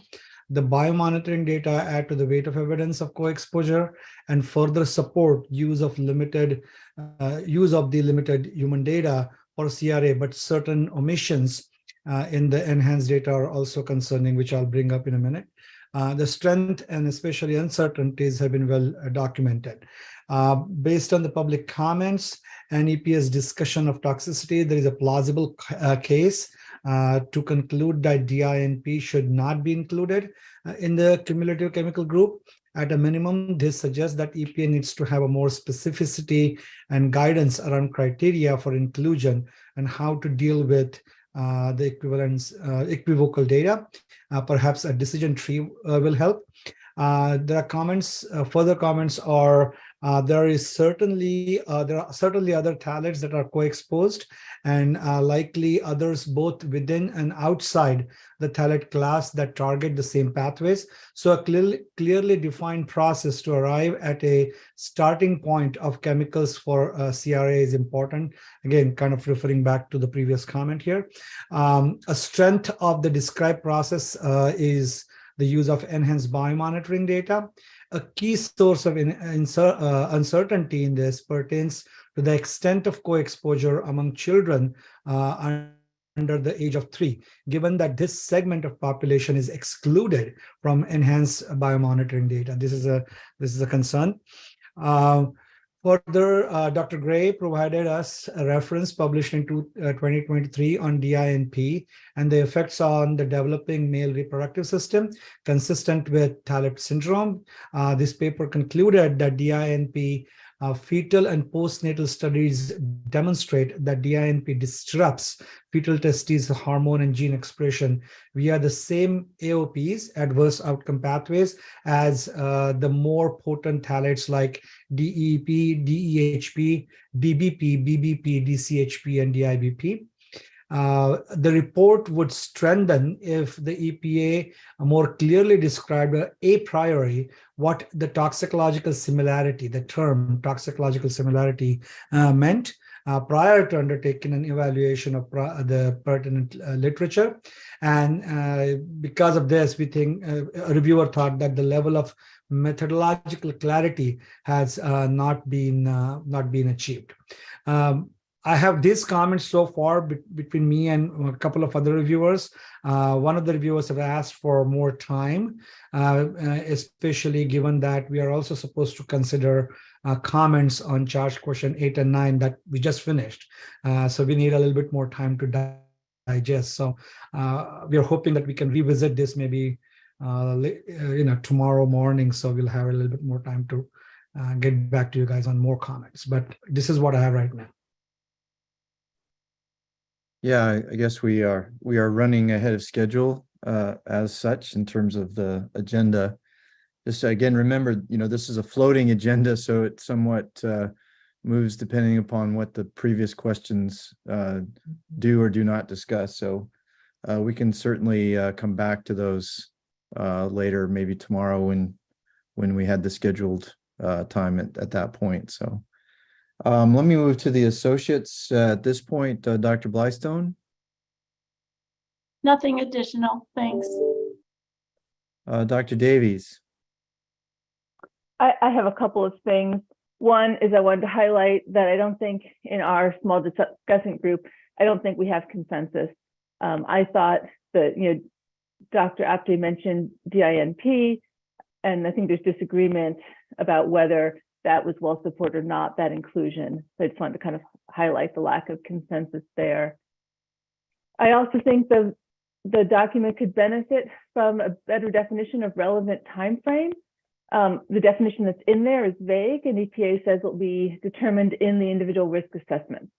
And so this just seems open to different interpretations. And I don't think this is mentioned in a different charge question. Also, the comment, while we're concerned about children under 3 being excluded from NHANES, in reflection on question 9, kind of a quick reflection, since we just heard that, they did include references for children under 3 in that question, which I think can fill some of the information that's missing in NHANES. And just wanted to say in general, I did think section 3.3 was well summarized the earlier information on exposure and toxicity, and that EPA had laid out their thoughts and the grouping well. Okay, great. Before I get to you, Sherry, I'm going to ask Dr. Engel for comments. So. Yeah, I'll just add that I think the challenge of this charge is we were supposed to reflect on the answers to 8 and 9, and we just heard them. So I think some of our comments might change once we've had the opportunity to integrate that discussion. But I just expand on the one point of not having enough clarity on how they made the decision for toxicological similarity. I think the ideal is that another group could review the same literature and arrive at the same conclusion. And I don't necessarily think they've achieved enough precision in describing that process to enable another group to go through all of that literature and arrive at the same conclusion. And that's just a matter of description. It may be that we would, but that level of description is not present in the document as of yet. And with respect to DINP, I think Dr. Apte included the article that was uploaded to the share drive that was just published in 2023 from Dr. Gray that he provided to us yesterday, which does provide more evidence about DINP's role in male reproductive tract development that was not included in this because it was just published in 2023. So I think the data are still developing. One of the challenges that I felt was difficult for me to figure out how I would deal with the same challenge. And I really want to compliment EPA for the thoroughness of their review, is how to weigh the fact that some of these chemicals may have 5 or 10 studies for a particular outcome and a particular exposure, and others there may be 1 or sometimes 0. And so it's just having a better description of how they're going to establish toxicological similarity would be, I think, helpful in sort of defending their process. Okay, thanks. Dr. Blystone, did you put your hand down? Is that?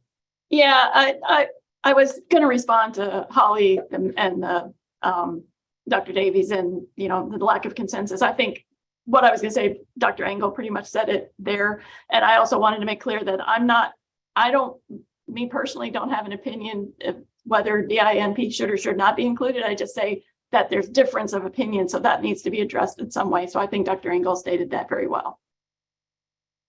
Okay, Dr. Chasen. It's Dr. Chasen. I agree with the conclusions here. I just wanted to point out something that might be useful for them to expand a discussion on within that section 3.3. In the principles document, it talks about using scenario-based evidence. And this is really now not mentioning scenario based, but really actually looking at this from a point of view of monitoring. So it might help the support of the conclusions in this if that kind of thing would be discussed, because here, to me at least, it looks like it was just dropped. It wasn't, addressed as one of the criteria.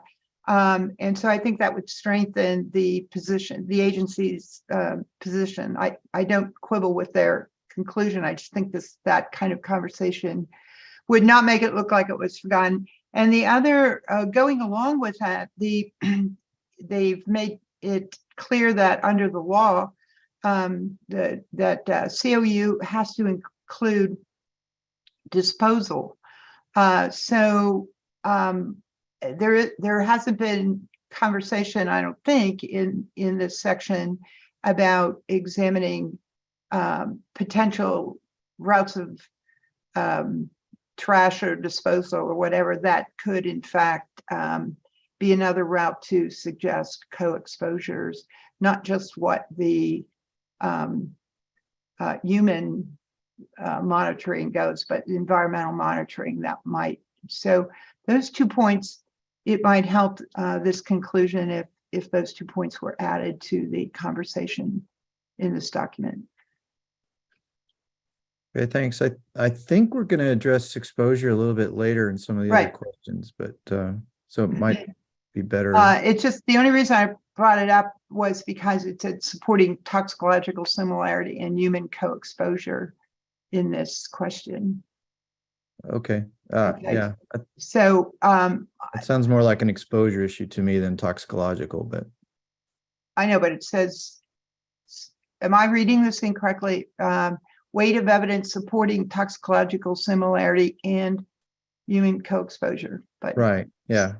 Okay. So human that was just co-exposure a part. suggestion. So okay, great. Well, I mean, when we get to that, we can figure it all out later, but totally fine. Anybody else? So Dr. Apti, I mean, I guess, is there anyone else that wants to comment on the DINP sort of conclusions that are there? That's all I want to included? say is that the way the document is written right now, I think, basically clearly states that the INP has less potency and, but should be included. And I think the newer references looks like they support that. Of course, there is some, difference of opinion about it, but I will put that in my comments unless I hear otherwise, and we'll go from there, I guess. Okay. Anyone? Yeah, Dr. Tan? Yeah, I'm not sure if this was, I don't recall reading this in the document, but maybe it was in there. And Dr. Apti mentioned exposures to children under 3, and I was just going to recommend that maybe EPA include some information on exposures from breast milk, because I don't recall reading that in there. I don't recall either, but yeah. Could you send that comment to me, Shirley? Sure, of course. Thank you. Okay. Anyone else on this? Okay. At this point, let me go back to the agency and see if there's any questions or clarification there. Thanks, Dr. Schwenk. This is Anthony Les. No questions or clarifications at this time. Thank you. Okay. So we're right at an hour after our last break. So I would say let's go ahead and take a quick 10-minute break before we move on to charge question 12. And so let's say 40 minutes past the hour to reconvene. See you back.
Which one? Yeah.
Okay, welcome back, everybody.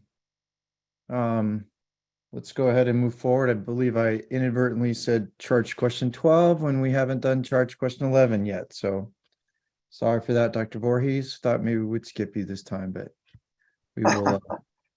Let's read, we can read charge question 11 into the record. Micah Arshiro, charge question 11. In section 4.1, EPA describes two options for addressing phthalate syndrome: addressing the syndrome as a whole and focusing on the most sensitive effect. Please comment on the strength and uncertainties of EPA's preliminary proposal to address phthalate syndrome under TSCA by focusing on the most sensitive effect. Thank you. Dr. Voorhees is the lead discussant. So there was unanimity about this one. It was a pretty straightforward one. It was agreed that the most sensitive effect of phthalate exposure is the best approach, given the limitations of available data versus the challenges of using other approaches.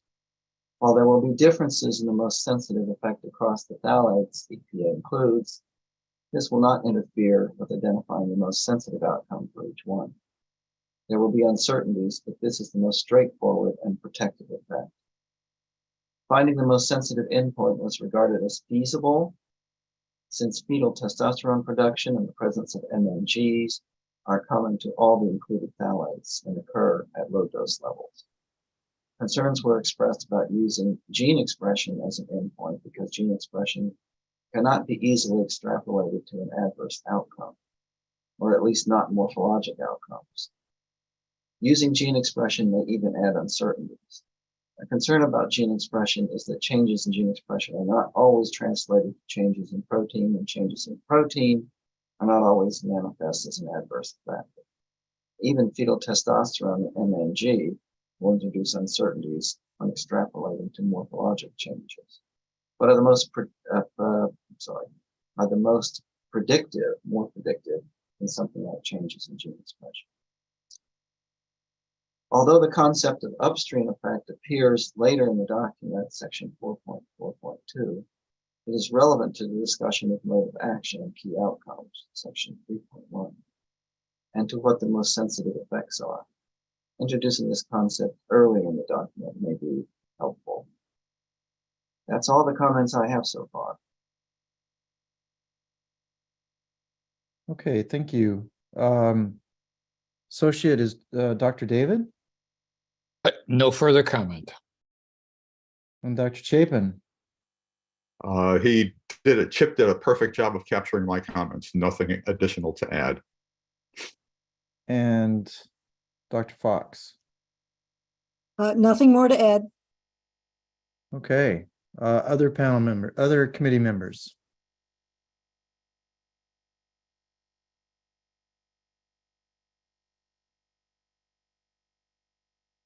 Okay.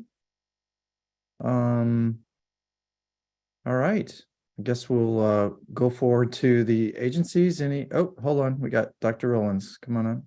Yes, thank you. The only thing I would add to that is it's very important to understand what the normal range of change is on, I guess if I understood correctly, you're looking more at testosterone levels as maybe one of the good endpoints that would be useful. But what is the normal range of change that leads to an apical change or an apical outcome, adverse outcome, versus what's something that would be adverse changes in those levels? And I think that'd be very important if you're going to use that as a measure of adverse effects. Okay. Yeah, send me that. Yeah, please forward that. Yeah. Dr. Howderspell?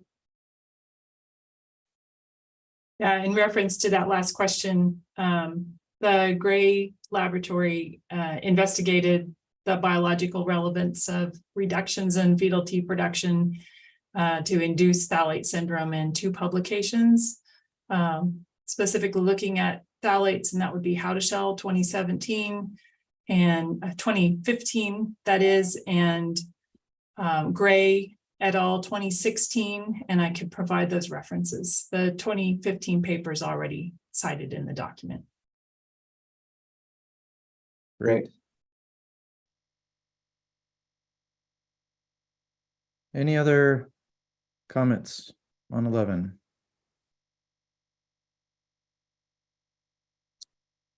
Okay, let's go to the agency. Any questions or clarification? Seemed that was pretty straightforward. Mike Arshura, no clarifications needed on our part. We thank the SACC panel for their input on charge question 11. Okay, thanks. All right. Now we can move on to 12. So can we please read that one into the record? Anthony Luz. So charge question 12. In section 4.2, EPA describes the applicability of dose addition for evaluating phthalates for cumulative risk to human health. Please comment on the appropriateness of EPA's proposal to evaluate phthalates under an assumption of dose addition. Okay, and our lead for that is Dr. Kwok. Thank you. So based on the preliminary response gathered, there's a clear general agreement on the applicability of dose addition for evaluating phthalates for cumulative risk to human health. For example, one of the experts discussing mentioned that dose addition is not only endorsed by the NRC 2008 report and report by other regulatory agency, but also supported directly by several recent studies listed in the draft report in section 4.2. Similarly, another expert discussed and pointed out that the dose addition is appropriate to evaluate the cumulative risk of the 6 phthalates mentioned in the draft report. I should spell it out, is DDHP, BBP, DBP, DIBP, and DCHP and DINP, under the assumption of dose addition, because these phthalates act in a similar manner to reduce fetal testicular testosterone production, leading to abnormalities in male reproductive tract development associated with phthalate syndrome. As noted by the National Research Council in 2008, there are some cases for which both dose addition and response addition can accurately predict the phthalate mixture or the combination of phthalate with anti-androgenic pesticide and pharmaceuticals. This is perhaps most often observed with the anogenital distance at birth, which has a more linear dose response.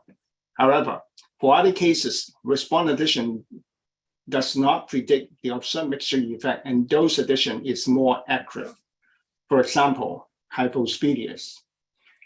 A recent study, not cited in the report, but also suggests it may be appropriate for the anti-androgenic effect from phthalate exposure. The references, I hope I pronounced the author name correctly, is Conter-Came and Faust in 2010. This reference we provide to USCPA and all the other references used to develop the response to this charge question. In the draft report, USCPA also highlighted the study of Conley et al. 2021 to support the dose addition applicability at the low doses. In addition, the applicability of dose addition need to be demonstrated and the response level that is directly relevant to human health risk assessment. To characterize the human health risk assessment associated with the developmental toxicant, a benchmark response of 5% is commonly used. For example, a site is in the reference of Allen et al. In 1996 and Catalino et al. In 1993. Now, although the choice of the BMR need to be based on the underlying biology of toxic effect, the significance of this response level, meaning the 5%, is that the mean developmental NOADL value was shown to be approximately equal to 5% of the BMDL, or 0.7 times the BMDL, 5% equal to the BMDL 05, and then the 0.7 times of BMDL 10. Based on this information, the evidence of dose addition applicability may be strengthened further by comparing the observed and predicted response level at either 05 or 010 level in the low dose region of the phthalate mixture dose response curve. Two expert discussants also point out that the draft report needs some clarification. In line 2585 to 2620, one expert discussion pointed out that based on the report described on the relative potency factor approach, it is not clear if the benchmark dose or the lower bound of the benchmark dose level, the BMDL, would have been used. Also, page 97, section 4.1, the expert asks for the criteria used for develop the BMDL. For example, 10%. In line 2514 to 2517, another expert discussing requests USCB to consider expressing the mixture doses in Carney et al. 2018 as a percentage of top dose and the percentage of individual chemical dose. For example, the NOADL. This notation would allow for a clear description of the percentage of LOAEL being combined. For example, the line 2514 to line 2517 could read, dosing solution were prepared as a fixed ratio dilution series based on the LOAEL for anti-angiogenic effect for each individual chemical, such that the highest dose test contain each chemical at its LOAEL low well divided by 5, meaning 20% of its low well, followed by a series of 50% dilution, resulting in the dose that are 10%, 5%, 2.5%, and 1.25% of each chemical at its low well. That's all I have. Okay, thank you. First associate is Dr. Johnson.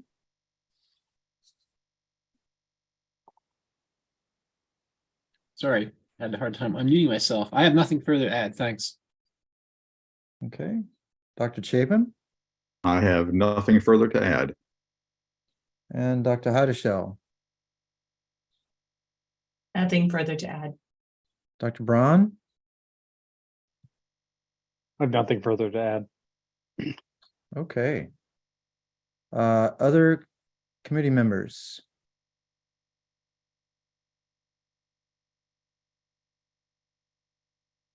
Wow, we are moving through them very rapidly. Okay. Oh, Dr. Reif. Gotcha. Yes, sorry to add right at the end there. No worries. So this is, I think, perhaps captured in my comments that I'm writing for the earlier charge question 3. I'll try to capture it in there, but it may be relevant here too, that the applicability of dose addition, especially for susceptible subpopulations, is often where it falls off. And there's more than one critical review saying that this assumption holds for many studies, but that would be one case where it doesn't. So, I'm not sure if this is the appropriate place to address it, or if it can couch it in one of the earlier charge questions. But I did want to bring up that as the second half of the PESS. Yeah, thanks. Yeah, I would imagine if we keep using the chemical agnosticism sort of role, if it's something that's more principle based, it would go in 3. And if something more phthalate related, it would go on this one. But so Dr. Rowland? I think I'll keep it in 3 then, because my evidence is not for phthalates. So yeah, okay, thank you. Well, actually, I don't know if we're talking about the same thing, but I was thinking that some of the things you said earlier today about the principles would apply to this question, and whether or not we should transfer some of these comments over here. They seem to be more appropriate. I think, yeah, as we're writing this up, it would be, I think it was mentioned earlier that we do cross-reference back to question 3. So, I mean, it wouldn't hurt to put a line in there to say this was discussed in question 3, but this would be appropriate for, phthalates in this particular case. But okay, well, and I think that was, Dr. Rowland's talking there. So my comments are going to him, so we can make sure we tie that up. Ah, okay, perfect. Okay, yeah, thank you all. Thanks. This is Devin. Can you hear me? Yeah. Yes, Yeah. yes. I'm sorry to jump in at this last moment, but for the charge question we just discussed, EPA references the NRC 2008 report, the conclusion that they had made about using relative potency factors. We're saying that it was not appropriate, but EPA says that since 2008, evidence or data or something has changed so that perhaps relative potency factor approach is now appropriate. I think that section could be, frankly, strengthened if EPA could say a little bit more in detail about what exactly is the evidence that they are relying upon to make that really broad statement that the relative potency factor approach is now more appropriate. I raise this because I think you're talking about question 13, right? I think it relates back to what we were just talking about. Okay. But yes, if you think it's more appropriate for 13, I'm sorry then. Yeah, I mean, that's when the relative potency factor is sort of the target. I think this was more of dose addition sort of overall. Just general? Okay, not specifically? Okay. Right. But hold on to that thought for the next one, for sure. Thank you. Anyone else on 12?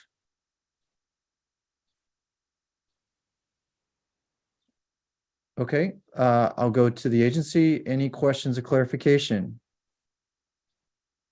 Anthony Les, no questions or clarifications at this time.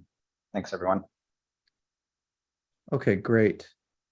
Can we move on to number 13? You guys are killing it. This is fantastic. We're actually almost a day ahead. Oh, wait a minute. I got a question from how to spell? Dr. Hattersell?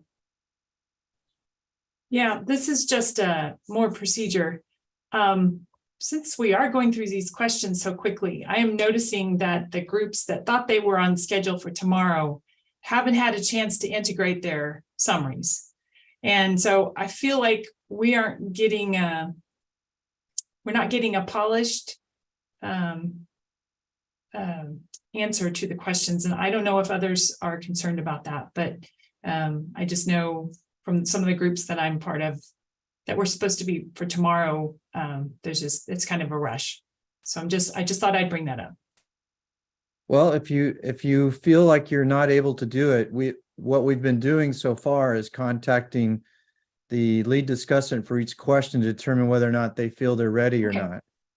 And based upon their comment, we move forward. If they feel they're not ready, then we would basically adjourn for the day, and then have you guys would have an extra day to do that.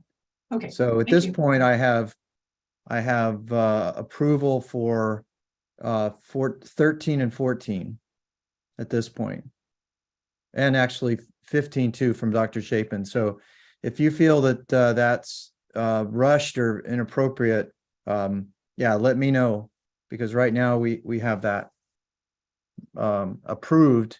I don't know if we'll get to 15 at this point. I think we're looking at probably 14 for sure. Thank you. Okay. Number 13. Can we have that read in? Micah Arshura, charge question number 13. In the National Research Council's 2008 report, Phthalates and Cumulative Risk Assessment, the tasks ahead, the NRC recommended against the use of relative potency factors, RPF approach, for phthalates because phthalates exhibit dose response curves with differing slopes and shapes. However, based on scientific analysis developed since the publication of the 2008 report, described in section 4.3.3, EPA considers the RPF approach to be scientifically supportable for phthalates. Please comment on the strengths and uncertainties of using an RPF approach for phthalates. Thank you. All right. Our lead discussant for that is Dr. Wyckoff. Hello, thank you. Okay, so our group have all generated comments. I would agree that perhaps they're not as synthesized as succinctly as our ideal, but we'll go ahead and read through those. There might be some repetition, and I will certainly ask the co-discussants to expand upon the synthesis. With respect to this charge question, some discussants indicated that it was difficult to answer this charge question with the content provided in the document. It was not possible to provide specific comment on strengths and weaknesses because the section does not describe rationale, analyses, or otherwise to address the issues or developments since the NRC assessment. To be confident that the issues identified by the NRC in 2008 have been addressed, we would need to actually see how the agency addressed and or adjusted for aspects related to the differential slopes or non-parallel slopes, different maximums, etc. These are critical issues in assessing relative potency and must be accommodated in developing reliable RPFs. We would have expected this section to more directly address the agency's position relative to the position taken by the NRC, and would have expected rationale as to why or how the agency believes the underlying evidence is suitable and not subject to the issues indicated by the NRC. It's recommended that the EPA clearly point out what it thinks the developments have been in the scientific analyses or evidence to date to address such. The key aspect from NRC relates to differing slopes and shapes which impact RPF development. The draft document discusses use of benchmarks other than the 50th percentile, e.g. 5 or 10% levels, and also goes on to acknowledge that the issue raised by NRC impacts any of these benchmarks. That is, if the slopes are not parallel and the maximum response is not achieved, potency factors are not actually relative or comparable, regardless of the benchmark used. It's not clear, however, how these aspects have been addressed or will be accommodated by the agency. In the last paragraph of this section, the agency describes that there are data available to support that several phthalates are toxicologically similar. MOA, apical outcomes, et cetera, are indicated. The agency also indicates that robust dose response data are available. However, this paragraph does not actually address how these data address the issues identified by the NRC, or how the agency will use these data in a manner which accommodates these issues when developing RPFs. That is, the agency has not provided a clear argument or response which addresses the dose response limitations of the data. As a result, it's not possible to provide specific comments. Section 4.3.3 does not address how aspects of reliability and strength or biological level of complexity will be accommodated. Not all studies are equal reliability, and not all studies are of equal relevance or applicability for developing RPFs. This is also an aspect discussed by the NRC. Section 4.3.3 does not address kinetics. These are important to consider in developing RPFs if the kinetic profiles are not very similar between phthalates, then aspects such as study duration or critical windows need to be accounted for in developing RPFs. This is also an aspect discussed by the NRC. This section also does not address the use of different dose response approaches to develop the comparison benchmark. That is, if independent dose response modeling would be conducted in order to standardize data sets based on modeling techniques, or if author reported values or author conducted modeling would be used. There's a tremendous source of variability in RPF development beyond those issues previously described that would need to be accounted for. Some possible solutions that could help the agency are to reference the decades of research and applications on dioxin-like compound TEFs. The agency is encouraged to read key publications related to the development and refinement of TEFs for dioxins, as they help to provide perspective on issues as well as solutions. The WHO recently conducted an updated evaluation, and a number of publications are in peer review. Once these are published, the agency is strongly encouraged to consider the updated methods employed. This includes development of an underlying database using systematic review, considering the quality and relevance of data sets for use as RPFs, as well as a Bayesian meta-regression approach that involves standardizing dose response curves across heterogeneous data sets. These methods have also been presented at scientific conferences, and the references will be provided in our comments. Generally, with these comments stated, there were a number of discussants that also agreed that the relative potency factor approach has a number of strengths. And with that, I would like to turn it over to the co-discussants to provide more information on their specific comments. Okay, thanks. Dr. Hyder-Benet.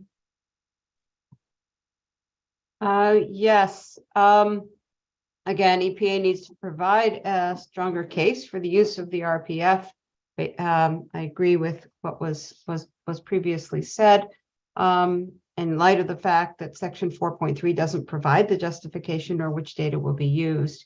If we assume, however, that there is justification, then the strengths of using the RPF approach include an advantage that applying the RPFs is an estimate of index chemical equivalent exposures in a relevant exposure metric such as mgs per kg per day, and this will allow for comparison with exposures directly and is critical for risk characterization.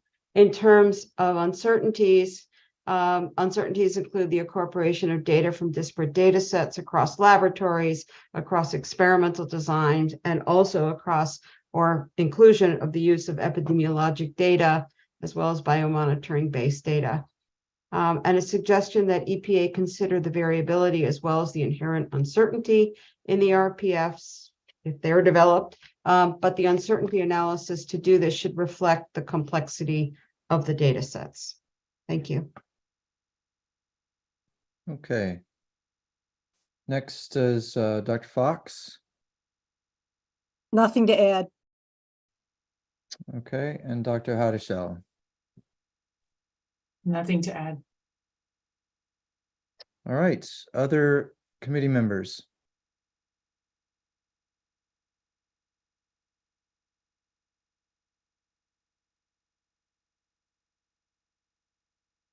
Okay.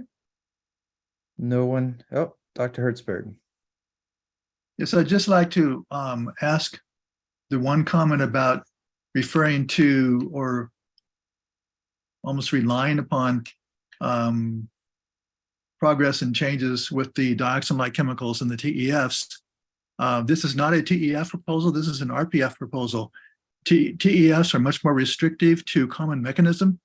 And because of that, they've only been applied so far to dioxin-like chemicals. So I'm curious why this was not a request to focus on the RPF examples that EPA has from OPP, such as the carbamate report that I referred to earlier. Is that a question or a comment? That's, I guess it's a question for clarification of why was it focusing on the TES when this is in fact an RPF approach? Well, since again, we've kind of already moved past that question for clarification questions, a little difficult to ask, but I could ask it tomorrow if you want. We could. Okay, that's fine. Yeah, it's again, as I mentioned before, we tried to keep things separate in terms of questions of clarification from the actual panel deliberations, so it doesn't look like there's an integration back and forth. So, but we might be able to do that later as well. So, Dr. Braun. Yeah, I just was thinking about this issue with the dose response and different slopes and shapes, and one thing to consider in this, and I'm curious to hear if any other panel members have thoughts on this, is how bad could it be, and particularly this is a case where it's not just not trying to just get the dose response of one thing right. You're trying to get the dose response of a bunch of things right and then add them together. And those errors propagate when you do that, if there are errors. But I guess what I think would be important to consider in the process of doing this, and this is for EPA, is to think about how, what under different assumptions, whether you use the ED5 or ED50, how much that changes what the tolerable daily intakes or whatever the ultimate number that's being derived is here. Because I would imagine at those low parts of the dose response curve, it may actually not be, unless the dose response curves are, really wildly changing between the 5th and the 50th percentile of exposure, it may not be that biased. But I this isn't my area, but I'm curious to hear what other people think and whether, and think that this deserves some additional attention. Okay. Thanks, Dr. Hager-Bernay. Thank you. I can't address Dr. Braun's question, but I want to go back to the TEF. That didn't come out, and it's my understanding that was not in the EPA document. So it's not a clarification for EPA. it's a clarification for Dr. Wyckoff in terms of inclusion of a TEF reference versus an RPF, I think. Yeah, it sounds more like a comparative approach to compare those two different methods, yes? I'm going to leave it to Dr. Wyckoff to respond. They're not the Okay. same. Yeah. For the record, they're not the same. Yeah. And this is RPF. So I'll. Right. Understood. It was brought up more for a demonstration of some of the concepts we're talking about with dose response. So in the NRC report, many of the aspects that they talk about are with respect to the shape, and in response to Dr. Braun, the answer is they can be very different. So when you don't have similar shapes or parallel curves, and the BMRs are very different or could be very different. So that's why it is recognized as something very important. So the dioxins are brought up only because of, this is something that has undergone, refinement over time, and the agency might find it informative to see how these issues were addressed for different compounds as it relates to dose response. So this really gets at the aspects related to the issues that were identified by the NRC and maybe informative to how to think about them for phthalates. That's all. Hopefully that clarifies. Okay. Anybody else want to jump in here? I believe Dr. Payne Sturgis had some comments on this for the earlier question. Did you? Certainly. Thank you. Yes. So, yes, my comment was definitely more appropriate for this charge question. And I think that the discussants summarized very similar concerns that I had. And I think related to this question about different slopes and different shapes, I think the issue for the NRC also had to do with, what was the endpoint that was being modeled?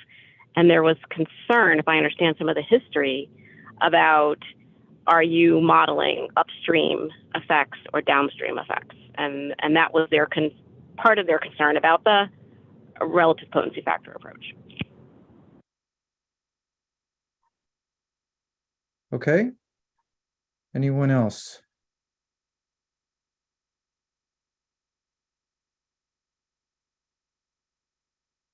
Okay. At this point, we'll go to the agency. Any questions or clarification on 13? Anthony Les, no clarifications at this time. This is Earl. Could I just offer a clarification on this? Certainly. A question. You can provide a question. Well, it was more on the analysis in the 2008 report was based on data from a single mixture study with phthalates that we sent to them upon their request, and they analyzed the dose response relationship for reductions in testosterone from individual chemicals in the mixture and the mixture of phthalates, but it was on testosterone production, and the maximum minimums on the dose response data were similar, but they found small but statistically significant differences in the slopes. Okay. But I'm not disagreeing with any of the comments or suggestions that the committee's offered, and I thank them for their opinion. Great, thanks. Yeah. Dr. Hudspell? Michelle, yes. Just a point of clarification that I agree that there should be more clarity in how they determine to pursue the RPF approach. I guess I would like it to be documented that one of the discussants suggested that the TEF approach documentation could be consulted for features that should be considered in providing more detail. Okay. So again, Dr. Wyckoff, you have the responsibility of putting all this together into into a component there that flows, I guess. Again, it doesn't have to be done today. So there's no time frame in terms of, hopefully you're not feeling rushed because there's no deadline today to get everything put together. And the comments can occur throughout the week until we adjourn the session. Anyone can provide a comment on any of the questions. We just have to put it in the record. That's all. So if anyone's feeling rushed, you really you have probably another 24 hours to actually get more information in. If you have come up with something that other discussants have indicated that have stimulated you to some other thought that you didn't have before coming to the committee. So feel free to integrate that tomorrow, which looks like will probably be perhaps our last day. So so we will move that forward. Okay. Good. All right. And again, let me go back to the agency in terms of the question.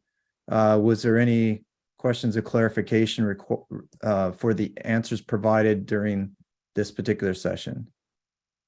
I just want to, I thought we were clear and then it wasn't clear.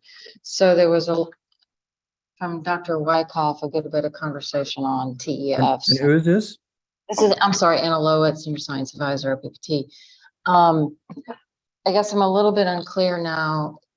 Is the panel recommending more of a TEF approach, or were those just suggestions from Dr. Wyckoff on dose responses approaches to be considered? Because I'd like some clarity on what the nature of the TEF approach comments were, because I appreciated Dr. Hertzberg's sort of interjection about clarity about RPFs and TEFs, because we're not proposing to do the TEF approach because he accurately described that the adverse outcome pathway has not been developed and there are some uncertainties in the lack of an MIE. And so the TEF is not appropriate here, but the relative potency factors likely are, and we acknowledge that we can do a better job of explaining that. And that's good feedback we appreciate, but we're a bit confused about that now. So should that be Dr. Hertzberg wants to respond since he's brought it up initially, or I think Dr. Wyckoff? Dr. Wyckoff, do you want to respond initially? Yeah, certainly. And just to clarify, you're exactly right that it was brought up not so much to recommend TEFs, but rather just as a resource for addressing some of these issues with dose response. So it might give good examples on how to accommodate when you've got curves with different slopes in terms of RPF. So it's again, it's more about the methodology related to dose response. Okay. Dr. Hager-Bernay? Yes, I will respond to Dr. Lowett's question, which is as a discussant here. No, we're not asking the agency to consider TEFs with TEF approach. Thank you. So Dr. Hertzberg, are you satisfied in terms of your question? Absolutely satisfied. Thank you to Anna Lowett for that clarification, especially. Okay. Anybody else have anything to add?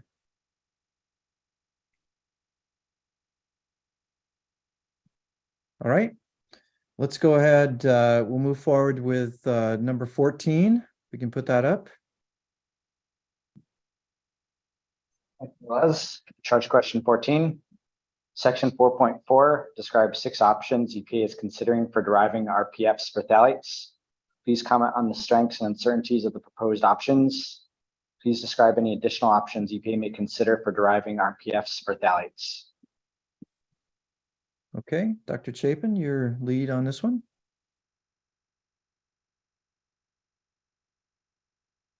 There we go. And now I'm unmuted. We are in consensus that we prefer any approach which uses as much of the data as possible. Options 2 and 4 that incorporate dose response data are preferable to not using such data. Options 5 and 6 are similar, except that they use postnatal outcomes instead of prenatal ones. In an attempt to use the greatest amount of data, it seems like a combination of prenatal and postnatal outcomes would provide the best of both worlds.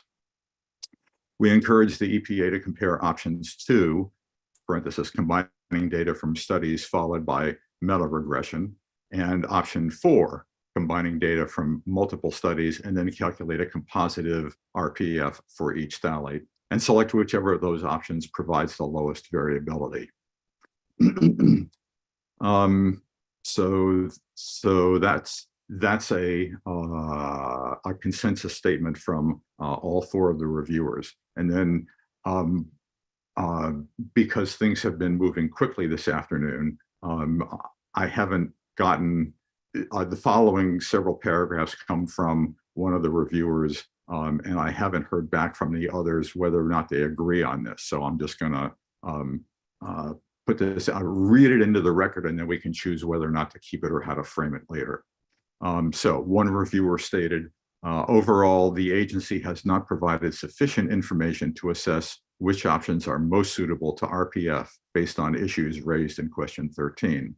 This reviewer continues, any approach which is selected must account for 1, data quality and reliability, e.g. the best available science considerations, 2, toxicokinetics, most importantly, and 3, dose response issues of parallelism and maximum response.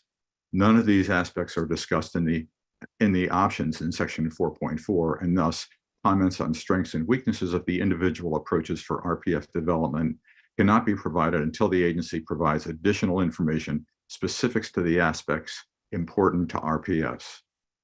It is not clear if the term RPFs in this section refer to values from individual studies or if they refer to values that represent the endpoint or outcome.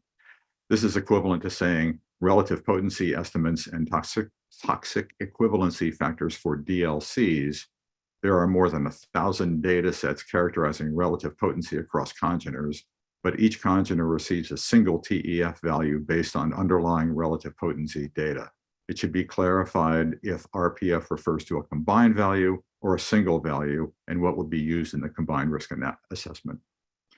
It is important to emphasize that multiple BMRs have been discussed across the options. Dose response issues related to shape similarity, and parallelism must be addressed before discussions or decisions upon BMRs are made. And if parallel, these values should be equivalent. In the last paragraph, if this data is already collected, which it seems perhaps it has been, the range of RPFs should be considered across endpoints and data sets once the above attributes have been accommodated. Distributions of RPFs could be assessed for variability and uncertainty across data sets, outcomes, species, study design, biological level of complexity, adversity, etc. Period. Okay, thank you. First associate is Dr. Voorhees.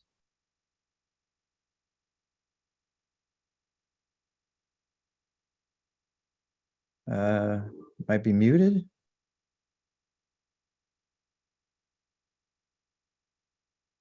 Dr. Voorhees, still here?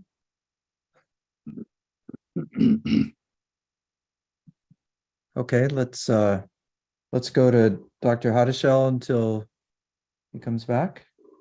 I agree with the consensus statement, and we really didn't have a chance to discuss the further comments from the final discussant. So I concur with the consensus statement. I meant to lead off my comments by saying that Kembra was right in that we haven't, the accelerated schedule today has robbed us of the ability for some back and forth. So my thought was we could just read everything into the record and then figure out what we wanted to keep or add and tweak. So Kembra's right in this. That was Dr. Chapin. I'm sorry. Yeah, again, the whole purpose of the discussion is for now. So necessarily, you don't necessarily have to have anything written right now. It can be discussion based upon the thoughts that you have. You can always write that into to the record at a later time. So if things are coming up through the written discussion, then we can integrate that into the minutes tomorrow. So again, this is the time for discussion if something is coming up. So again, there's no purpose to feeling rushed. If you feel rushed, then we can adjourn. And I'm totally okay with that. If you guys want to adjourn now and pick it up tomorrow, and you feel like you can have interactions with emails, which is different than doing it orally at this particular time, that's totally fine too. But at least in terms of interaction, there's not really any difference. The only difference is that the whole entire committee can hear it now, as opposed to the subcommittee that actually gets assigned the question through yourselves. So that's the main difference. And if you feel rushed, I've heard this now 3 times. So if you are feeling rushed, we can totally adjourn now. So do you feel rushed is the question. I do. I do. Yeah. All right. Well, at this point in time, let's go ahead and stop here. And we'll pick up 14 tomorrow, or any other question that any other individuals feel rushed upon before we move forward. And again, just goes for all the other questions. If you do feel rushed, then say no. I do not want to provide the information at that time. So that's kind of the whole idea in terms of why we contact you for that purpose. So at this point, we'll stop here and turn it over to Ala to close us out. Well, thank you, Dr. Schlenk, for chairing this session today. And I'd like to thank all the SACC committee and ad hoc reviewers for their comments, and thank the OPP team also for responding to the comments and asking questions. I think we also have a second successful day. We went a little bit faster than what was estimated in the agenda. Of course, you understand that we cannot anticipate exactly how much time each question will take. So that's why we estimated about 30 minutes for every question. And if it goes faster than that, we move to the next question. But we finished early today, relatively early, 3:30 almost. And hopefully tomorrow we can continue our discussions. So thank you very much. And this meeting is adjourned. Thank you.